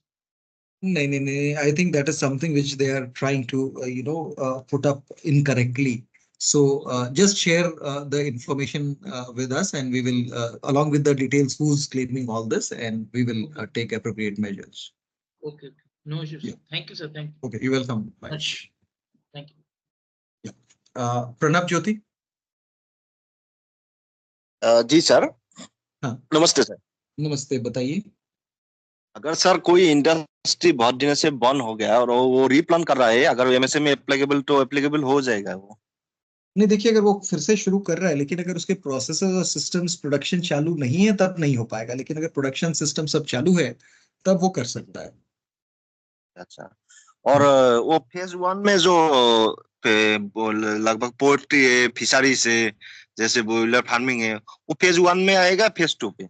नहीं, वो सारा phase 1 में नहीं आएगा। अभी phase 2 में भी वो नहीं आएगा क्योंकि वो एग्रीकल्चरल और एनिमल इसमें आता है, तो पोल्ट्री फिशरीज ये सब इसमें इंक्लूडेड नहीं है, तो उसको आप रजिस्टर्ड मत करिए। और अंडे का जो इंडस्ट्री है वो भी नहीं आएगा शायद? वो नहीं, भी देखिए तो अंडे का मतलब वही है ना, पोल्ट्री में जो एग्स होते हैं उसी को वो लोग करते हैं, राइट? कोई अलग से प्रोसेसिंग नहीं होती है, तो दैट इज वाई वो नहीं आएगा सर मैन्युफैक्चरिंग में। अच्छा अच्छा, ठीक है या ठीक है। Okay, Gopinath. Sir good afternoon. या गुड आफ्टरनून। सर मेरे कुछ क्वेश्चंस थे। जैसे कि हाँ आपने बोले साइट का जो फोटो लिया जाएगा एक्सटीरियर का, राइट? हाँ तो वहाँ पर साइट मतलब यूनिट का नेम क्लियर विजिबल होना चाहिए। हाँ। तो ये क्या मैंडेटरी है वो यूनिट में आइदर हिंदी और इंग्लिश में ही लिखना चाहिए? देखिए, कई जगह तो लोकल लैंग्वेज में लिखा होता है, दैट इज देयर, बट ऐसा मैंडेटरी नहीं है कि हिंदी या इंग्लिश में हो, जिस लैंग्वेज में भी हो, लेकिन बोर्ड प्रॉपर होना चाहिए। ठीक है, बिकॉज वी सर मेरा हैव टीम काम कर रहे हैं उड़ीसा एंड आसाम में, 2 जगह मेरा एनसी आया है, वही यही रीजन के चलते। ओके, तो ठीक है, इसको अलग से हम तो देखेंगे लोकल बिकॉज लैंग्वेज में लिखा गया है एंड उड़ीसा में अभी हम लोग का गवर्नमेंट कंपलसरी कर चुके हैं लोकल लैंग्वेज में लिखने के लिए, राइट? तो ज़्यादातर यूनिट में हम लोग लोकल लैंग्वेज ही पाते हैं, तो वहाँ पर हम लोग क्या करें? नहीं, देखिए इसमें खाली दिक्कत ये होती है कि एसएसआर चूंकि अगर उसको लोकल लैंग्वेज नहीं पता है तो वो वेरीफाई नहीं कर पाता कि नाम क्या है, जैसे उद्यम पे क्या नाम है। But anyways we are taking help of Google Translate और अलग अलग चीजों को लेकर हम कोशिश करते हैं कि उसको हम ट्रांसलेट करें। ठीक है, तो आप जो है, अगर ऐसा सिचुएशन आता है तो आप एक चीज ध्यान में रखें कि जब आप नेम बोर्ड का ये कर रहे हैं तो आगे चल के आप उसमें 2 फोटोग्राफ आप अपलोड कर सकते हैं, राइट? तो एक फोटोग्राफ आप कोशिश करें कि उनका कोई लेटर हेड वगैरह है या कोई ऐसा डॉक्यूमेंट है जिसपे उनका वो लोकल लैंग्वेज में भी नाम है और इंग्लिश में भी नाम है। अगर वैसा कुछ है उनके पास, वो अपलोड कर देंगे तो आसानी हो जाएगा। अगर नहीं है तो भी कोई बात नहीं है, we will take care of that. तो उसका जो एनसी आया था हम लोगों ने उसका लेटर हेड नहीं, एक A4 शीट में उसका प्रिंट आउट था एक, तो उसको हम लोगों ने अपलोड किए थे, फिर भी क्यूसी टीम ने उसको रिजेक्ट कर दिए। नहीं देखिए, मैंने जैसे बताया कि अगर नेम बोर्ड प्रॉपर नहीं है और वो प्रिंट नो आउट सर, करके sorry to interrupt, but name board हाँ प्रॉपर ही है, लेकिन लोकल लैंग्वेज में लिखा था, जिसके ओके। चलते एक्सेसर ने शायद उसको समझ नहीं पाया एंड उसको एनसी में डाल दिए। एंड नहीं, ये सेम देखिए, ये हमारा आसाम में भी हुआ। ओके, नहीं देखिए, नेचुरल है कि एसएसआर को नहीं समझ में आएगा, तो जब तक उसको समझ में नहीं आएगा वो कैसे उसको एक्सेप्ट करेगा। बट ठीक है, we will take care of this, I have taken a note of this. हम हमारे एसएसआर से बात करेंगे और देखेंगे कि इसका क्या सोल्यूशन है। एक सिंपल सोल्यूशन यही है कि इसको हम ट्रांसलेटर वगैरह यूज करके हम इसको ट्रांसलेट करके देखें कि वही नाम आता है जो उद्यम पे है या नहीं है। ठीक है, so we will take care of that, I have noted it, उसका कुछ हम सोल्यूशन निकालेंगे। Sure sir.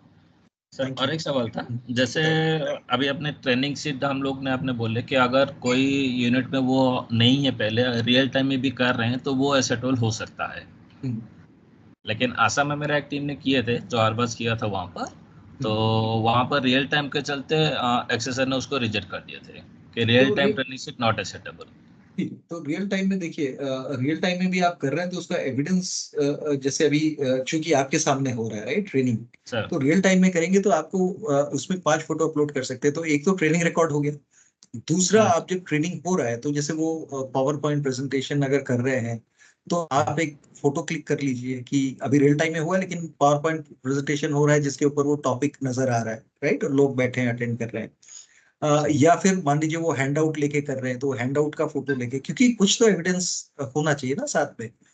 तो अगर आप उस तरह से एविडेंस देंगे तो रियल टाइम एक्सेप्ट में भी होगा। वो जो हम लोग का टेम्पलेट है उसको फिलअप करके अपलोड किया गया। नहीं नहीं नहीं, देखिए सिर्फ टेम्पलेट से नहीं होगा ना, क्योंकि उसमें आप ये कोई भी असेसर या कोई भी ये नहीं कह सकता कि वाकई में वो ट्रेनिंग हुआ कि नहीं हुआ। ठीक है, तो आपको इसीलिए मैं बता रहा हूँ कि इसमें ये एविडेंस होगा कि आप वो जो फॉर्मेट दिया है, टेम्पलेट दिया है, वो तो फिल हो, लेकिन उसके साथ क्योंकि आपके सामने ही वो रियल टाइम में ट्रेनिंग हो रहा है, तो जो बंदा ट्रेनिंग दे रहा है, कितने लोगों को ट्रेनिंग दे रहा है, आप उसका फोटो जो है वो ऐप के साथ से खींच सकते हैं। और वो जो ट्रेनिंग देगा, ऐसा नहीं है कि एक आदमी सामने खड़ा है, 5 लोग बैठे हैं, वो कुछ भी बोल रहा है। पावर पॉइंट प्रेजेंटेशन होगा या हैंड आउट होगा, वो उसका भी फोटो आना चाहिए कि टॉपिक, क्योंकि टॉपिक तो नजर आना चाहिए ना क्या ट्रेनिंग है। अभी जैसे मैं सेफ्टी का कर रहा हूँ, फायर एक्सटिंग्विशर का कर रहा हूँ, तो उसको कुछ तो ऐसा होना चाहिए जो असेसर को नजर आएगा। तो रियल टाइम में तभी एक्सेप्ट होगा जब ये भी एविडेंस साथ में है।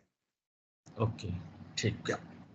और एक था सर, जो फायर एक्सटिंग्विशर के ऊपर आपने बोले कि मिनिमम 2 किलो का कैपेसिटी का सिलेंडर होना चाहिए, लेकिन बहुत सारा मेरा एनसी ऐसा हुआ है कि वहाँ पर रीजन दिए कि मिनिमम 4 किलो का होना चाहिए।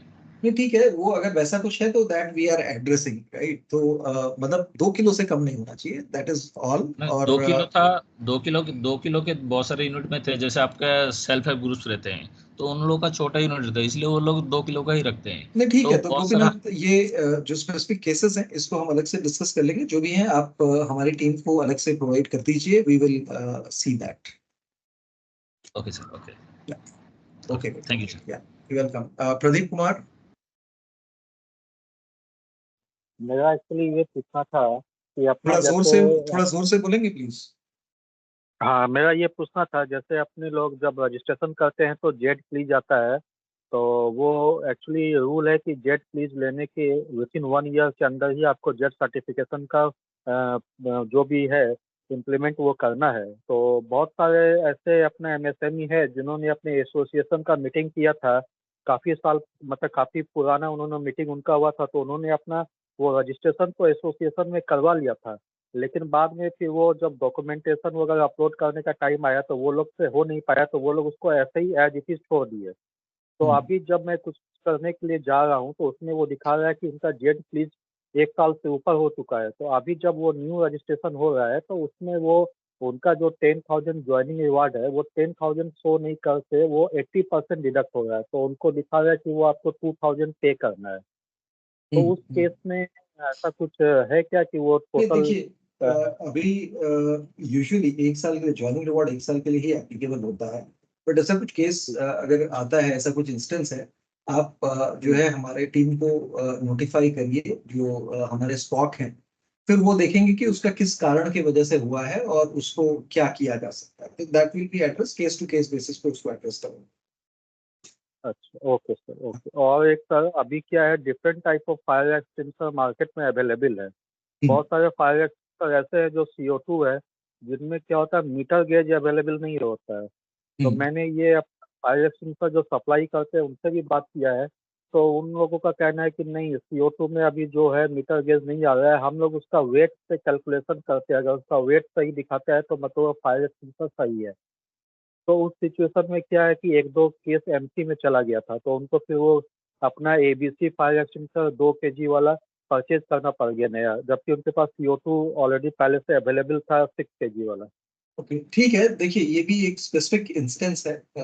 ये पता है हमें भी कि सभी में जरूरी नहीं है कि वो प्रेशर गॉज हो, राइट? तो अगर नहीं है तो वो स्पेसिफिक अगर इंस्टेंस है तो आप उसको हाईलाइट करिए, हम असेसर से बात करके उसको देखेंगे कि क्या किया जा सकता है, उसका क्या रिक्वायरमेंट है, क्या जेन्युइनिटी है, उसके आधार पे हम इंटरवीन करेंगे। Okay okay sir, thank you. Welcome. Purvesh ने? Yes sir. बताइए। हाँ सर, अभी सर आपने बोला है कि अभी ट्रेनिंग में सिखा के ISO सर्टिफिकेट की जरूरत नहीं है, मैंडेटरी नहीं है। तो सर वो सिल्वर और गोल्ड के जो स्टैंडर्ड है, तो उसमें अगर MSME के पास वो नहीं ISO, तो हम उसमें NA का ऑप्शन आता है कि कैसा है सर? हाँ, तो उसमें नो का ऑप्शन आता है, उसमें नो आएगा, आप नो पे क्लिक करके आगे बढ़ सकते हैं। ओके, तो उसमें वो सवाल जितने पूछा भी हमें जाता है सर्टिफिकेट है या नहीं है, और ना कर दीजिए और आप आगे बढ़ जाएं। वो जो अवेलेबल है वो डेटा फिल कर सकते हैं अपन। हाँ, जो अगर किसी के पास अवेलेबल है सर्टिफिकेट तो उसका आप फोटो अपलोड करके यस करके फोटो अपलोड कर दीजिए उसका। ओके, और सर दूसरा क्वेश्चन है मेरा, लोकेशन जियो मैपिंग जो होता है सर, हाँ, तो कोई कोई कंपनी ऐसी होती है कि जो पहले दूसरे इलाके में थी, अभी एरिया बढ़ा गवर्नमेंट का, तो सिटी के बाहर GIDCI उसमें आ गई है, तो सर उसमें ऐसी एनसी आती है कि लोकेशन जियो मैपिंग नहीं है, ऐसा है सर? हाँ, तो देखिए अगर उसका लोकेशन चेंज हुआ है तो ऑब्वियस है कि देखिए जेड सर्टिफिकेशन जो है वो यूनिट स्पेसिफिक होता है, ठीक है, एड्रेस के आधार पे। तो अगर मान लीजिए उनका एड्रेस चेंज हुआ है तो जो आप बता रहे हैं मैं ये समझ रहा हूँ कि उद्यम में अलग एड्रेस आ रहा है और जहाँ यूनिट अभी है वो अलग आ रहा है, ठीक है। तो ऐसे में उनको उद्यम पे अपडेट करना पड़ेगा, पहले अपडेट करें उसके बाद सर्टिफिकेशन के लिए वो अप्लाई करें।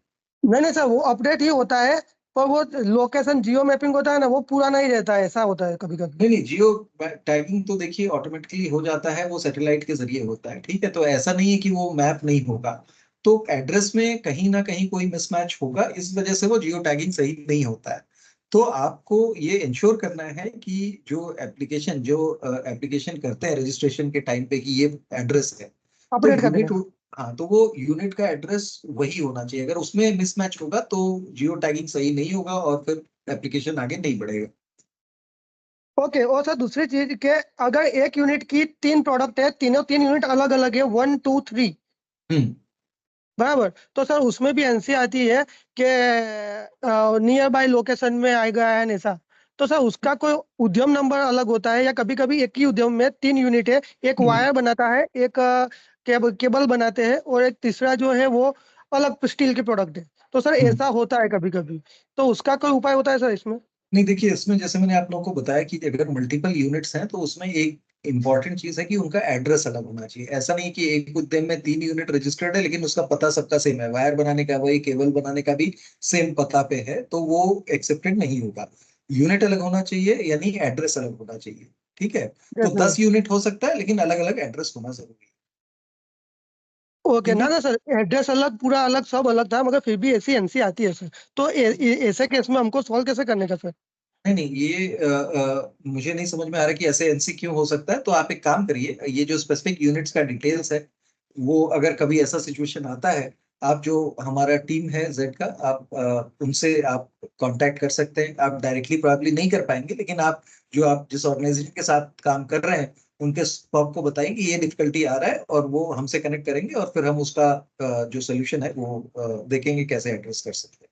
Done done, thank you very much sir. Yeah you welcome. Ashish Sisodia. Sir ये क्या हुआ, एक एक यूनिट में मैंने जेड आई पासवर्ड जैसे अपन डालते हैं तो वो आया नहीं, तो वो मेल के थ्रू मंगवाते हैं ना अपन, वो सब भेजते हैं यूनिट का नाम, ऑनर का नाम, ईमेल आईडी, तो वहां से रिप्लाई में मेल में आया कि ऑलरेडी सर्टिफाइड, लेकिन वो जेड आईडी नहीं बताते हैं। जेड आईडी पासवर्ड मतलब उसको पता नहीं है ऑनर को, और वो जेड आईडी पासवर्ड वो मेल में भेज रहे हैं और वो हो गया, तो इसमें कंफ्यूजन होता है। जेड आईडी पासवर्ड मालूम होना चाहिए, कैसे पता करें? नहीं देखिए आशीष, ये स्पेसिफिक केस है, ठीक है, तो ऐसा केस आता है तो जैसे मैंने बताया हमारी टीम के साथ आप जुड़िए, वो स्पेसिफिक इंस्टेंस बताइए और उसका फिर वो लोग जो भी कारण है वो पता करके जो बेस्ट पॉसिबल सोल्यूशन है वो प्रोवाइड करेंगे। अच्छा सर, और एक सवाल ये कि जैसे 3 साल की एक्सपायरी है ब्रॉन्ज सर्टिफिकेट की, तो इसके बाद क्या होगा? पैसा लगेगा कि नहीं होगा? 3 साल के नहीं देखिए, वो तो वो अभी वो इमीडिएटली नहीं बता सकते क्योंकि स्कीम तो 2026 तक है। उसके बाद चूंकि लेकिन नंबर्स बहुत हैं तो स्कीम तो चालू रहेगी, लेकिन आगे चल के सब्सिडी रहेगा क्या रहेगा वो अभी हम उस पर बता नहीं सकते हैं। तो 3 साल के बाद क्या होगा, हो सकता है चीजें हो सकता है कि वो इससे बेहतर इंसेंटिव आ जाए, हो सकता है कि ये ना हो, तो अभी उसको कमेंट नहीं कर सकते हैं। अच्छा सर, और ये जो आपने फोटो लेना है ओनर का, सेल्फी फोटो, ओनर नहीं हो तो मैनेजर या कोई भी चलेगा ना सर? नहीं, अगर ओनर नहीं है तो उनका जो रिप्रेजेंटेटिव है, उनका एम्प्लॉई है जो आपको कर रहा है उसका ले सकते हैं।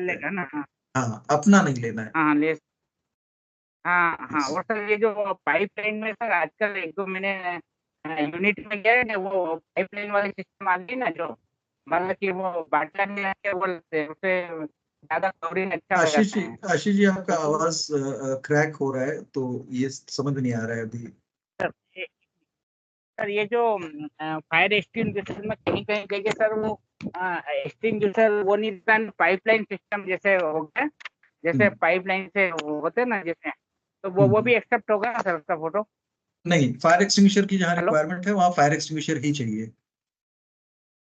पाइप नहीं चलेगा ना? नहीं पाइप नहीं चलेगा। वो पाइप तो एक एडिशनल रिक्वायरमेंट है, फायर एक्सटिंग्विशर जो है वो मिनिमम रिक्वायरमेंट है, उसकी आवश्यकता है। ये जेड सर्टिफिकेट की जो बेनिफिट बताए थे सर, वो थोड़ा सा मेरा उस समय में डिस्टर्बेंस आ रहा था, बता दीजिए ना वो कौन सा वेबसाइट है, जो मैं उसकी भी एक PDF भेज दूंगा ऑनर को, और जिससे वो भी पढ़ सके बाद में। तो हाँ, तो वो जेड का वेबसाइट मैंने जो आपको दिखाया था उसका आपको कमेंट बॉक्स में हमारी टीम डाल देगी, जेड का वेबसाइट, वो आप उसको यूज कर सकते हैं। आप जेड सर्टिफिकेशन स्कीम भी डालेंगे तो वेबसाइट आ जाएगा ये, है ना? हाँ ठीक है, तो ये zed.msme.gov.in ये नाम है उसका, आपको टीम वो डाल देगी, आप उस पर देख सकते हैं। ठीक है, सो अभी हाँ, z.msme.gov.in। ठीक है, अभी आई थिंक आपका सवाल हो गया तो मैं आगे बढ़ रहा हूँ। DRP Vetrivelin. Yes, sir. Yeah, tell me. Hello, sir. Good afternoon, sir. Sir, I have two doubts. For minimum labor count is there any? Sorry? Sir, minimum labor count. No, that is not required. There is no minimum or maximum limit. Okay, sir. For delivery record, we can upload e-way bill, sir. No, see, e-way bill will not show us the details of, what was the quantity that was ordered by the client, by the customer, and how much is delivered. So the bill will not do unless these details are mentioned and, the customer has acknowledged it by signing and by putting a stamp. Okay, sir. That means invoice, sir, along with the delivery e-way receipt, sir. Yeah, that is okay, but all these details which is given in the template must be mentioned on these documents. Okay, sir. Sir, our city is famous for the textile handloom, sir. In that, most of the units they will use the production of handloom product like bedsheets, sir. They don't wear helmets or gloves, sir, because they use sewing machine, sir. No, that is okay. So see, helmet is not required. That's what I said, right? If you are riding a bike, then only you need a helmet, right? If you are driving a car, you don't need a helmet. So similarly, safety helmet is not required in textile industry if they are involved in those kind of activities which do not, have an hazard of head injury or something like that. So in that case, it would depend on, like for example, Dr. Mridul, I think your mic was unmuted. Please mute yourself. So see, it will depend on what kind of industry it is. So not necessarily that safety helmets or something is required for the textile industry, right? But if they are into dyeing, then they may need to have safety goggles, right? If there is some kind of mask is required, they may have to have it. Otherwise, it may not be needed. So I hope, Vetrivelin, your question is answered. Now I move on to Rahul Kumar. Sir मेरा question ये है sir, services का कब से शुरू होगा certification sir? देखिए वो इस फाइनेंशियल ईयर में हो सकता है, लेकिन जब भी होगा वो नोटिफाई कर दिया जाएगा। अच्छा सर, और एक क्वेश्चन और है सर, जैसे कि जो सर्टिफिकेशन है और इसमें जैसे मुझे बातें सुनने के बाद ये लूप होल मुझे समझ में आ रहा है, तो सर इस पे कुछ करना चाहिए शायद, कि जैसे कोई व्यक्ति है सर्टिफिकेट बनाने जा रहा है, अब वो ऐसे कोई भी काम करवा सकता है सर फिर तो, कि उसने फैक्ट्री को अप्रोच किया, अप्रोच करने के बाद उसने सारी चीजें बताई और आईडी उसने किसी को भी सबमिट कर दी सर? आईडी किसी को भी सबमिट कर दी मतलब कौन सी ZID? जी सर। नहीं देखो, अब तो बहुत क्लियर है। अभी हम इस तरह का सिस्टम बना रहे हैं कि इस तरह की जो चीजें हैं वो किसी को भी वो सबमिट कर दे ZID और ये सब, तो हमें पता चल जाएगा। और जैसे हमने बताया कि एक रिसोर्स जो है Z फैसिलिटेटर वो एक ही ऑर्गेनाइजिंग पार्टनर्स के साथ काम कर सकता है, तो हम जो रिक्वायर्ड ड्यू डिलिजेंस है और जो मैकेनिज्म है ये सब ट्रेस करने का, ट्रेसेबिलिटी का, वो सब हम इम्प्लीमेंट करने वाले हैं। तो इससे ये सारी संभावनाएं जो है वो खत्म हो जाएंगी। जी सर। और सर एक चीज क्वेश्चन और था कि सर क्या कोई आईडी कार्ड जनरेट नहीं होता कि जैसे किसी कंपनी के पास में जाते हैं तो हम किसी प्राइवेट फर्म का या किसी की उसका आईडी कार्ड दिखाते हैं, ठीक है, अपनी ऑर्गेनाइजेशन का दिखाते हैं, तो उसमें क्या होता है वो लोग मानते नहीं, कहते हैं आप लोग फर्जी हो, ये है। तो क्या सर ऐसा क्या पॉसिबल हो सकता है कि QCI का कोई आईडी कार्ड?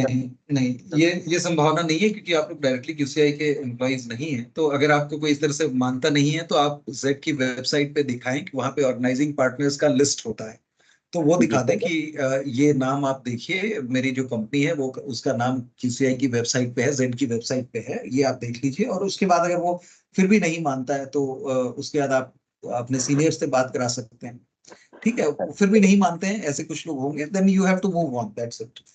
ठीक है सर। सर एक क्वेश्चन और है सर, ये जैसे अलग अलग इंडस्ट्री के सेफ्टी इक्विपमेंट्स जो हैं वो किस इंडस्ट्री में क्या लगता है, इसका मैंने कई जगह सर्च किया लेकिन मिला नहीं सर, तो क्या पॉसिबल है, कहाँ से मिल सकता है सर? नहीं देखिए, इसका कोई कंसोलिडेटेड ऐसा ये डॉक्यूमेंट तो नहीं है, बट आप जैसे यूजुअली आप अगर क्योंकि अब जैसे मैंने आपको बताया कि टेक्सटाइल में ही 25 तरह की होंगी, कहीं पे डाइंग हो रहा है, कहीं पे कुछ और एक्टिविटी हो रही है, उसके आधार पे ये चेंज होता रहेगा। तो एक कंसोलिडेटेड आपको कहीं पे भी ऐसा मिलना मुश्किल होगा।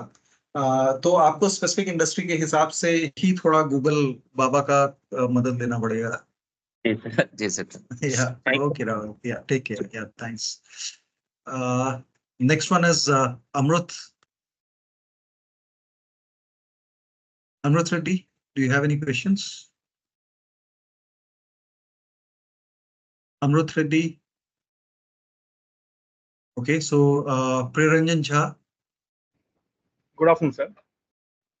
Acha, okay. Priyaranjan ji, ruk jaiye. I think Amrut is now speaking. Yeah, Amrut, tell me. Sir, actually, when we are conducting and when we are visiting some industries, so there are some organizations like their trade unions or industrial associations. So instead of explaining one to one, can we make awareness programs or any awareness training sessions, sir, for their associations regarding JET certification and their benefits and our facilities? No, you're free to do that. You know, you How can do to that. the process, sir? You can do that provided your organization with whom you are working agrees to all this. Yes. Pusbari, your video is switched on. Please switch it off. Yeah.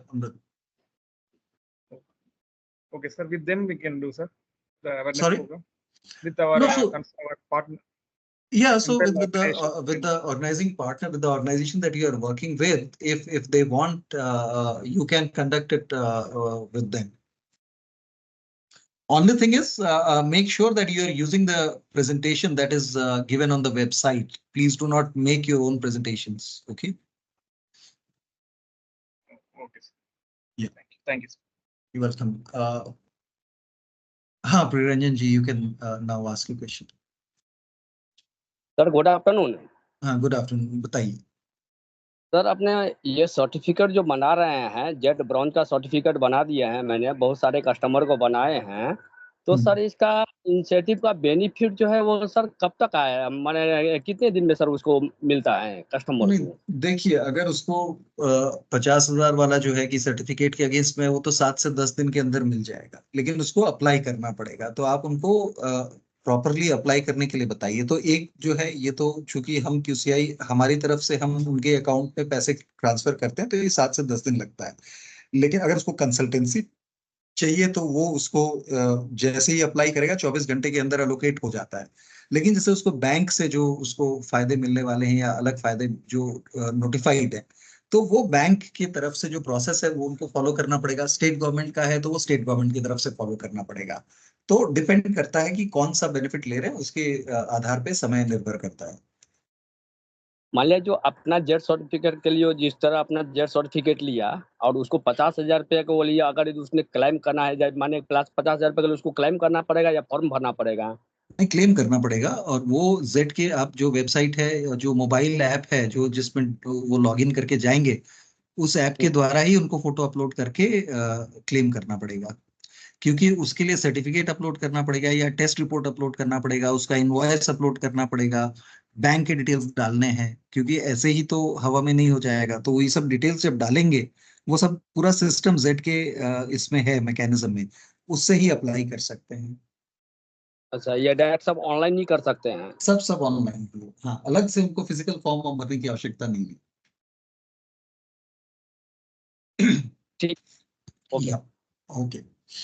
और प्रियरंजन जी, इसका जो financial benefit है, इसको लेने के लिए जो हमारा जेट का वेबसाइट हमने दिखाया, डॉक्यूमेंट वाला सेक्शन, वहां पे इसका पूरा प्रोसेस जो है उसका भी प्रेजेंटेशन वहां पे अपलोडेड है। तो उसको आप देखेंगे तो स्टेप बाय स्टेप क्या क्या करना है ये क्लेम करने के लिए, वो उसमें दिया हुआ है। ठीक है सर, वो आप भेज देंगे तो हम देख लेंगे, सुन लिया है। वो वेबसाइट पे है, आप वेबसाइट से उसको डाउनलोड कर सकते हैं, जेट के वेबसाइट से डाउनलोड कर सकते हैं डॉक्यूमेंट्स टैब से। ठीक है सर, ठीक है। ओके। स्वर्णेंदु।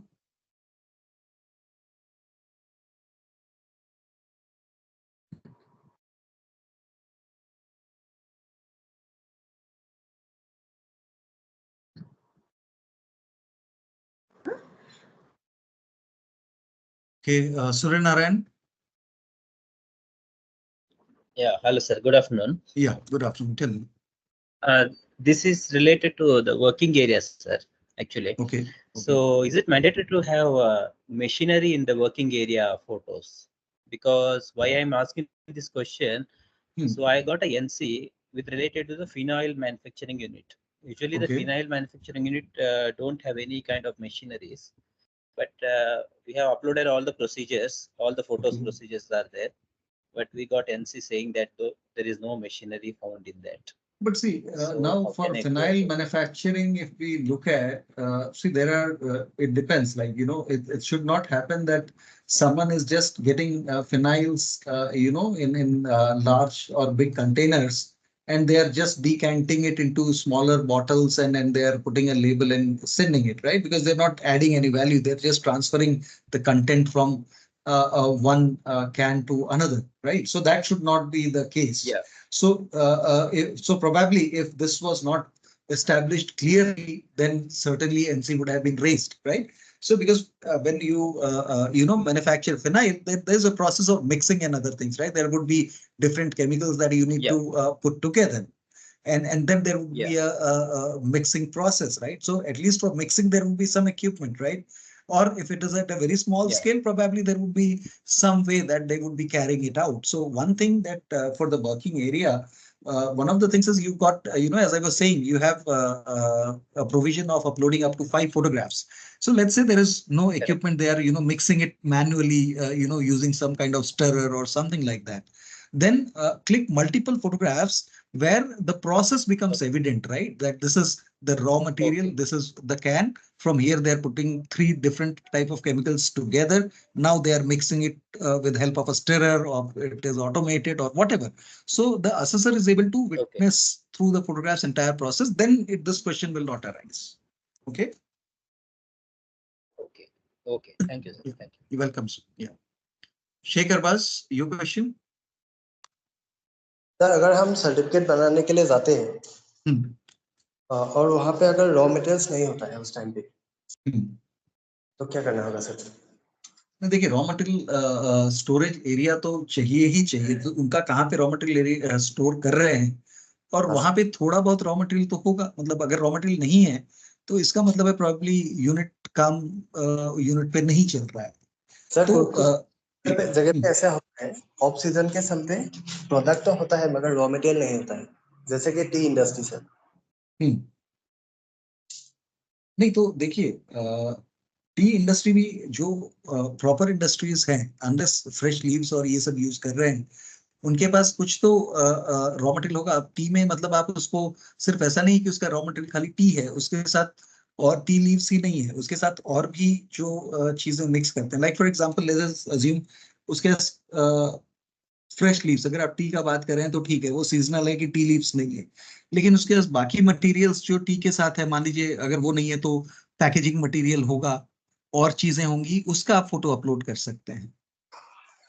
ओके सर, वो प्रोडक्ट जो प्रोडक्ट का होता है उसी का फोटो देने से होता नहीं, प्रोडक्ट तो आपका मान लीजिए फिनिश प्रोडक्ट हो गया, लेकिन अब ये कि देखिए इसमें असेसर को 2 चीज पता करना होता है कि कहीं ऐसा तो नहीं है कि वो खाली प्रोडक्ट्स खरीद के ले आया है, पैकेज प्रोडक्ट्स, ठीक है, अभी टाटा टी है या कोई लोकल टी ब्रांड है, वो खरीद के लाया और वो उसको होलसेलर की तरह बेच रहा है।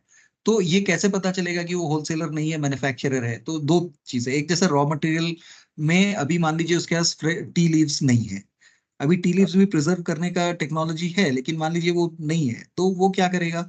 अभी नेक्स्ट चीज देखेगा कि ठीक है, उसके पास अगर वो नहीं है तो कम से कम पैकेजिंग मटेरियल तो होना चाहिए, उसके पास कुछ मशीन तो होना चाहिए जिससे वो टी लीव्स को कन्वर्ट करेगा प्रोसेस टी में।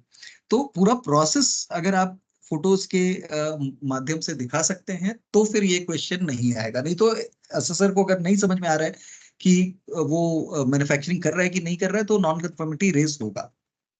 हाँ सर, तो प्रोसेस को सर दिखाना होता है। हाँ, प्रोसेस को आप दिखाइए। आपके पास रॉ मटेरियल में भी 5 फोटोग्राफ अपलोड कर सकते हैं, तो 5 अलग अलग चीज का कर सकते हैं। मैन्युफैक्चरिंग जो आपका वर्किंग एरिया है उसका 5 फोटोग्राफ है, तो उसमें कुछ मशीन होगा जो पैकेजिंग के लिए यूज करते हैं, कुछ मशीन होगा जो टी लीव्स को प्रोसेस करेगा, है ना कुछ। तो ये अलग अलग मशीन्स का वो फोटो, उसका अगर प्रोसेस चालू है उसका फोटो आप खींचेंगे तो एसेसर को क्लियरली समझ में आ जाएगा कि ये प्रोसेस है। अगर आप खाली एक फोटो अपलोड करेंगे जिसमें मशीन दिख रहा है और कुछ नहीं दिख रहा है तो वो समझ में नहीं आएगा एसेसर को।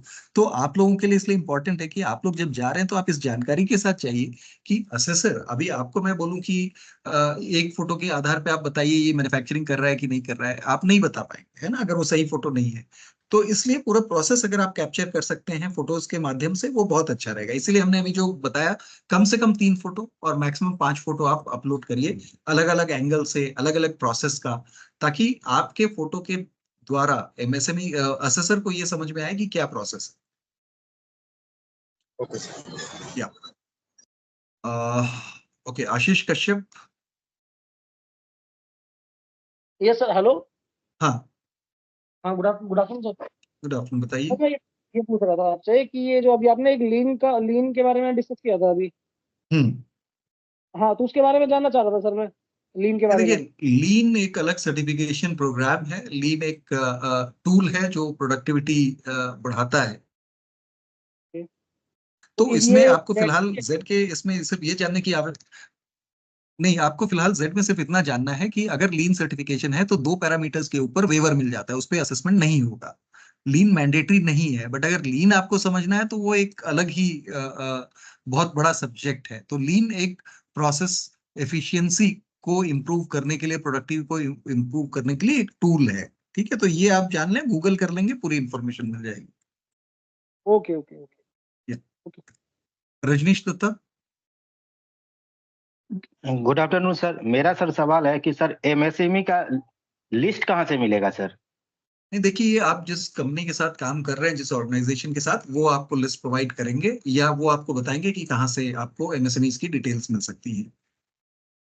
जी सर, ठीक, okay, thank you sir. Okay, welcome. Manpreet Singh. Sir good afternoon. या गुड आफ्टरनून सर, इसमें जैसे ये मैन्युफैक्चरिंग यूनिट्स हैं, कुछ में तो ऑलरेडी मशीन इंस्टॉल्ड हैं, लेकिन जो ट्रेडिशनली काम कर रहे हैं उनका हम लोग कैसे फिर कर सकते हैं, क्योंकि कई बारी ऐसा जो है वो मशीन की रिक्वायरमेंट डाल देता है। नहीं, देखिए, इसीलिए मैंने आपको बताया कि जैसे जो और भी सवाल आ रहे थे कि आप जो प्रोसेस है ना उसको कैप्चर करिए। जरूरी नहीं कि वहां मशीन हो, ठीक है, हैंडीक्राफ्ट है, हाथ से बना रहे हैं, है ना। तो आप प्रोसेस कैप्चर कीजिए कि ये रॉ मटेरियल है। अब जैसे फॉर एग्जांपल हम बात करते हैं कि मान लीजिए कोई आर्टिफिशियल ज्वेलरी बना रहे हैं, ठीक है, तो जरूरी नहीं मशीन हो, वो अलग अलग उसके पुर्जे लेकर आएंगे। तो उनके रॉ मटेरियल में ये 4 चीजें रखी हुई हैं, वो आप दिखाइए। फिर उसके बाद जो एक मान लीजिए माला बना रहे हैं, तो माले को उसको एक थ्रेड में या वायर में उसको डाल रहे हैं, वो प्रोसेस दिखा दीजिए। फिर उसके बाद वो बनने के बाद उसको पैक कर रहे हैं। तो ये जब पूरे प्रोसेस की तरह आप कैप्चर करेंगे तो असेसर के लिए आसान हो जाएगा समझना कि प्रोसेस क्या है। ठीक है, तो जहां मशीनरी नहीं है वहां प्रोसेस कैप्चर करिए। ठीक है जी। सर एक चीज, जैसे जो फायर एक्सटिंग्विशर है उसकी मतलब जो न्यूली परचेज्ड है उसका बिल वगैरह भी अगर हम लोग अपलोड करते हैं तो उसमें भी एनसी ड्रॉप कर देते हैं वो कि इसकी जो स्टार्ट और रीफिलिंग डेट नेक्स्ट है वो बताई जाए। अब जो न्यूली परचेज्ड है उसका तो सर अभी रिसेंटली नहीं, ठीक है, that is logical, don't worry, ये चीज इस तरह की आती रहती है। तो हम भी उसको नोटिस करते हैं और असेसर्स को हम सेंसिटाइज करते हैं कि अगर न्यूली परचेज है तो, क्योंकि उस पर ईयर ऑफ मैन्युफैक्चरिंग लिखा हुआ है, तो उस पर उसकी आवश्यकता नहीं होती है, तो we do sensitise, so don't worry about this point. Thank you. Okay Manpreet, thank you. अच्छा, अभी 2 सवाल 2 लोगों के हाथ नजर आ रहे हैं, एक आशीष कश्यप और एक वेद प्रकाश शर्मा। ये 2 आखिरी सवाल लेंगे एंड इसके बाद हम क्लोज करेंगे, राइट। सो आशीष बताइए। नहीं सर, मेरा हो गया, अच्छा, हो गया, ओके, ग्रेट। वेद प्रकाश बताइए। वेद प्रकाश शर्मा। सो आई थिंक ठीक है, so I believe hello, yes sir, are you hearing me? yes, go ahead.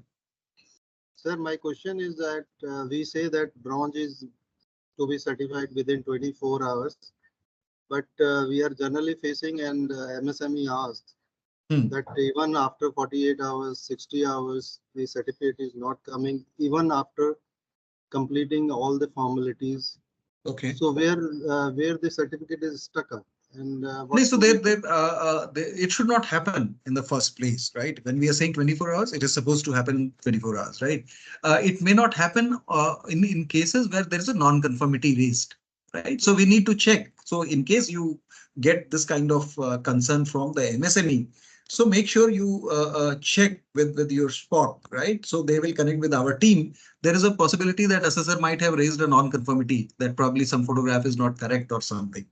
And the MSME might not have checked it. Okay, so if that is so, then probably that is the reason. But in case if it is everything is okay and still it is not happening, do ensure that you are connecting with us. It is everything is okay. Even नहीं ठीक है, तो in that case वैसा होना नहीं चाहिए. It should not happen that it goes beyond 24 hours. So you can always ask your organization to connect with us. We will figure it out and we will address that. Another problem MSME is getting, that in spite of all the things, everything is okay. All the 3 dots are green. Uploading is good, but even when he is downloading the certificate, it is showing the error. In many cases, it has happened. Well, I think then in that case, I don't know. That is something specific. In these cases, you can facing these problems. No. So wherever you can share the list of these MSMEs with our team, and they will help you. Right? They will figure out what is the concern. Okay. Thank you. Okay. Yeah, you're welcome. Okay, so now I'm not taking any more questions. I'm just there are certain questions in the chat box. So I'm going one by one so that we answer. So one is Rizwan Pasha. So it was about common toilets. I think I have answered that. Z certification कब से शुरू हो जाएगा? विकास कुमार, ये हम notify करेंगे. उसके बाद Vetrivelin, you mentioned that there are many units do not have fire extinguishers. If they do not have, you tell them that they need to purchase and they need to have the fire extinguishers. Unless they do so, we cannot certify them, right? Then Rizwan Pasha again, this is goat farm, sheep farm. These are not manufacturing units. Phenyl manufacturing, I think we have answered this. And CA telling them not to do certificate. This is from Suryanarayan. So if that is so, that is okay. Like their CA is telling, but if you are able to convince them, show them the website, show them the credentials, show them other MSMEs in the local area, and I think they will perhaps then agree to do so. Or you can tell them to talk to their CA and ask them to go to the Z website. Probably that will help their CA to satisfy their queries. Then MSMEs Udyam list for any state or district. As I mentioned, your organizing partner will help. Which type of fire extinguisher? This is Subrata Singhalla. So fire extinguisher, it depends on the kind of fire hazards that exist in an organization. So it can be any type, depending on the concern. Dr. Midul, 2 kg का fire extinguisher, ये answer हो गया है. Gopinath ji, 2 kg. This I think we have addressed. PPE ki, this is again Dr. Midul. This is a PPE kit. We have done that. Brochure. This is Arpita. So I think this is available on our website, but I believe website is already given by Mr. Alok Verma. You can download it from there. Next one is Manpreet. Is it necessary to have the name board match with unit name? Yes, it is. Then Abhijit Patra, field में facilitator क्या कौन okay क्या power रहता है person के लिए? देखिए, facilitator का काम है मदद करना, कोई स्पेशल पावर नहीं है, right? And then okay Ashish Shukla, please send email ID and application name of the benefit of Z certificate. ये सवाल समझ में नहीं आ रहा है, बट ब्रोशर वगैरह सब कुछ वेबसाइट पे है. You can download them and you can take help from that. उसके बाद भी अगर आपका कोई डाउट रहता है, you can always connect with your SPOC and our team will help, right? So with this, I thank all of you and for all these questions. I think that there were a lot of questions, and that helps me understand that you all have been listening diligently and you all are working on Z. Before I conclude, please remember ईमानदारी से काम करें, कोई manipulation मत करिए, अच्छे से काम करिए। ये आप लोग एक देश के हित में काम कर रहे हैं, तो ईमानदारी से अच्छे से काम करिए, एमएसएमईज की हेल्प करिए, and you will get lot of opportunities, right? So with this, thank you so much and all the best. Thank you sir. Ram sir, thank you sir. हाँ लोग, एग्जाम्स के लिए अनाउंस कर 3 o'clock। Okay okay, sorry. सो हम अभी exam ले रहे हैं ना, तो ओके। तो एक चीज रह गया बिफोर आप लोग लीव करें। सो वन थिंग कि अभी हम एक एग्जाम भी कंडक्ट करेंगे, अभी एग्जाम होगा। तो अभी चूंकि हमारा ऑलमोस्ट 2 बज गया है, तो आई थिंक आप लोग जल्दी से लंच कर लीजिए। करीब हम 3 o'clock, I think that should be okay. आपका मल्टीपल चॉइस क्वेश्चंस होंगे, सारे क्वेश्चंस जो हैं आपको उसमें से एक ऑप्शन चुनना होगा, सही ऑप्शन चुनना है आपको। और सबका इक्वल मार्क्स है, कोई नेगेटिव मार्क नहीं है। आप सारा अटेम्प्ट करिए, with in time frame attempt करिए। और जो भी एग्जाम का लिंक है, डिटेल्स है, वो आपको चैट बॉक्स में आ जाएगा, आलोक जी भेजेंगे। आलोक, टाइम कितना है एग्जाम का, ड्यूरेशन? 70 minutes। Sorry, 30 minutes।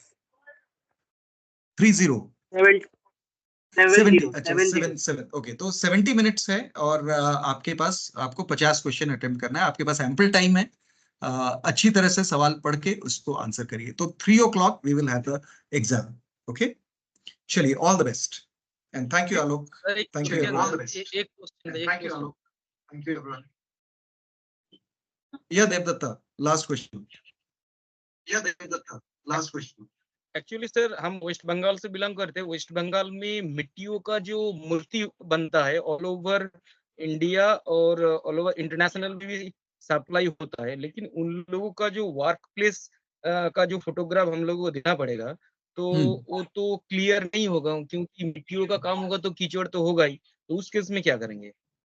नहीं, देखिए, पहली चीज तो आपको देखना है कि वो जेड की सारी रिक्वायरमेंट ब्रॉन्ज की फुलफिल कर पाएंगे कि नहीं कर पाएंगे, दैट इज वन, ठीक है? और उसके बाद अगर वो फुलफिल कर रहे हैं, उसके बाद आप जाइए। तो अभी अगर वो मिट्टी का भी काम कर रहे हैं, तो ऐसा नहीं होना चाहिए कि हर जगह कीचड़ ही कीचड़ फैला है, राइट? कहीं पे तो जहाँ पे मूर्ति बनने के बाद रख रहे हैं, वो एरिया तो क्लीन होगा, साफ होगा, राइट? जहाँ पे वो बना रहे हैं मूर्ति, वहां पे एक्सपेक्टेड है, लेकिन बाकी जगह पे नहीं होगा। जहाँ पे मिट्टी स्टोर कर रहे हैं, वो थोड़ा सा ऑर्गेनाइज होना चाहिए। ऐसा नहीं कि पूरा फैला है, पूरे दीवारों पे मिट्टी लगी हुई है, वो नहीं होना चाहिए। तो कुछ लेवल का क्लीनलीनेस तो होना चाहिए, वरना जेड का फायदा नहीं। डेफिनेटली वो तो उतना तो क्लीनिंग रहता ही है, राइट? तो देखिए, असेसर वो समझ जाते हैं, प्रोडक्ट लगाए। तो असेसर समझ जाएंगे, आप उसका चिंता मत करिए। अगर, लेकिन पहला ध्यान में रखना कि वो रिक्वायरमेंट फुलफिल कर रहा है कि नहीं। अगर नहीं कर रहा है तो उसको रजिस्टर मत कराइए। ठीक है sir. Okay guys, so all the best and take care.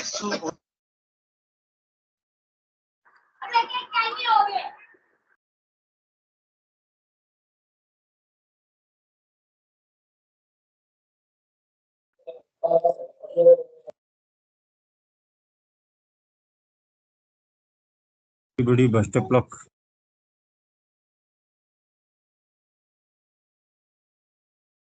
Best of luck.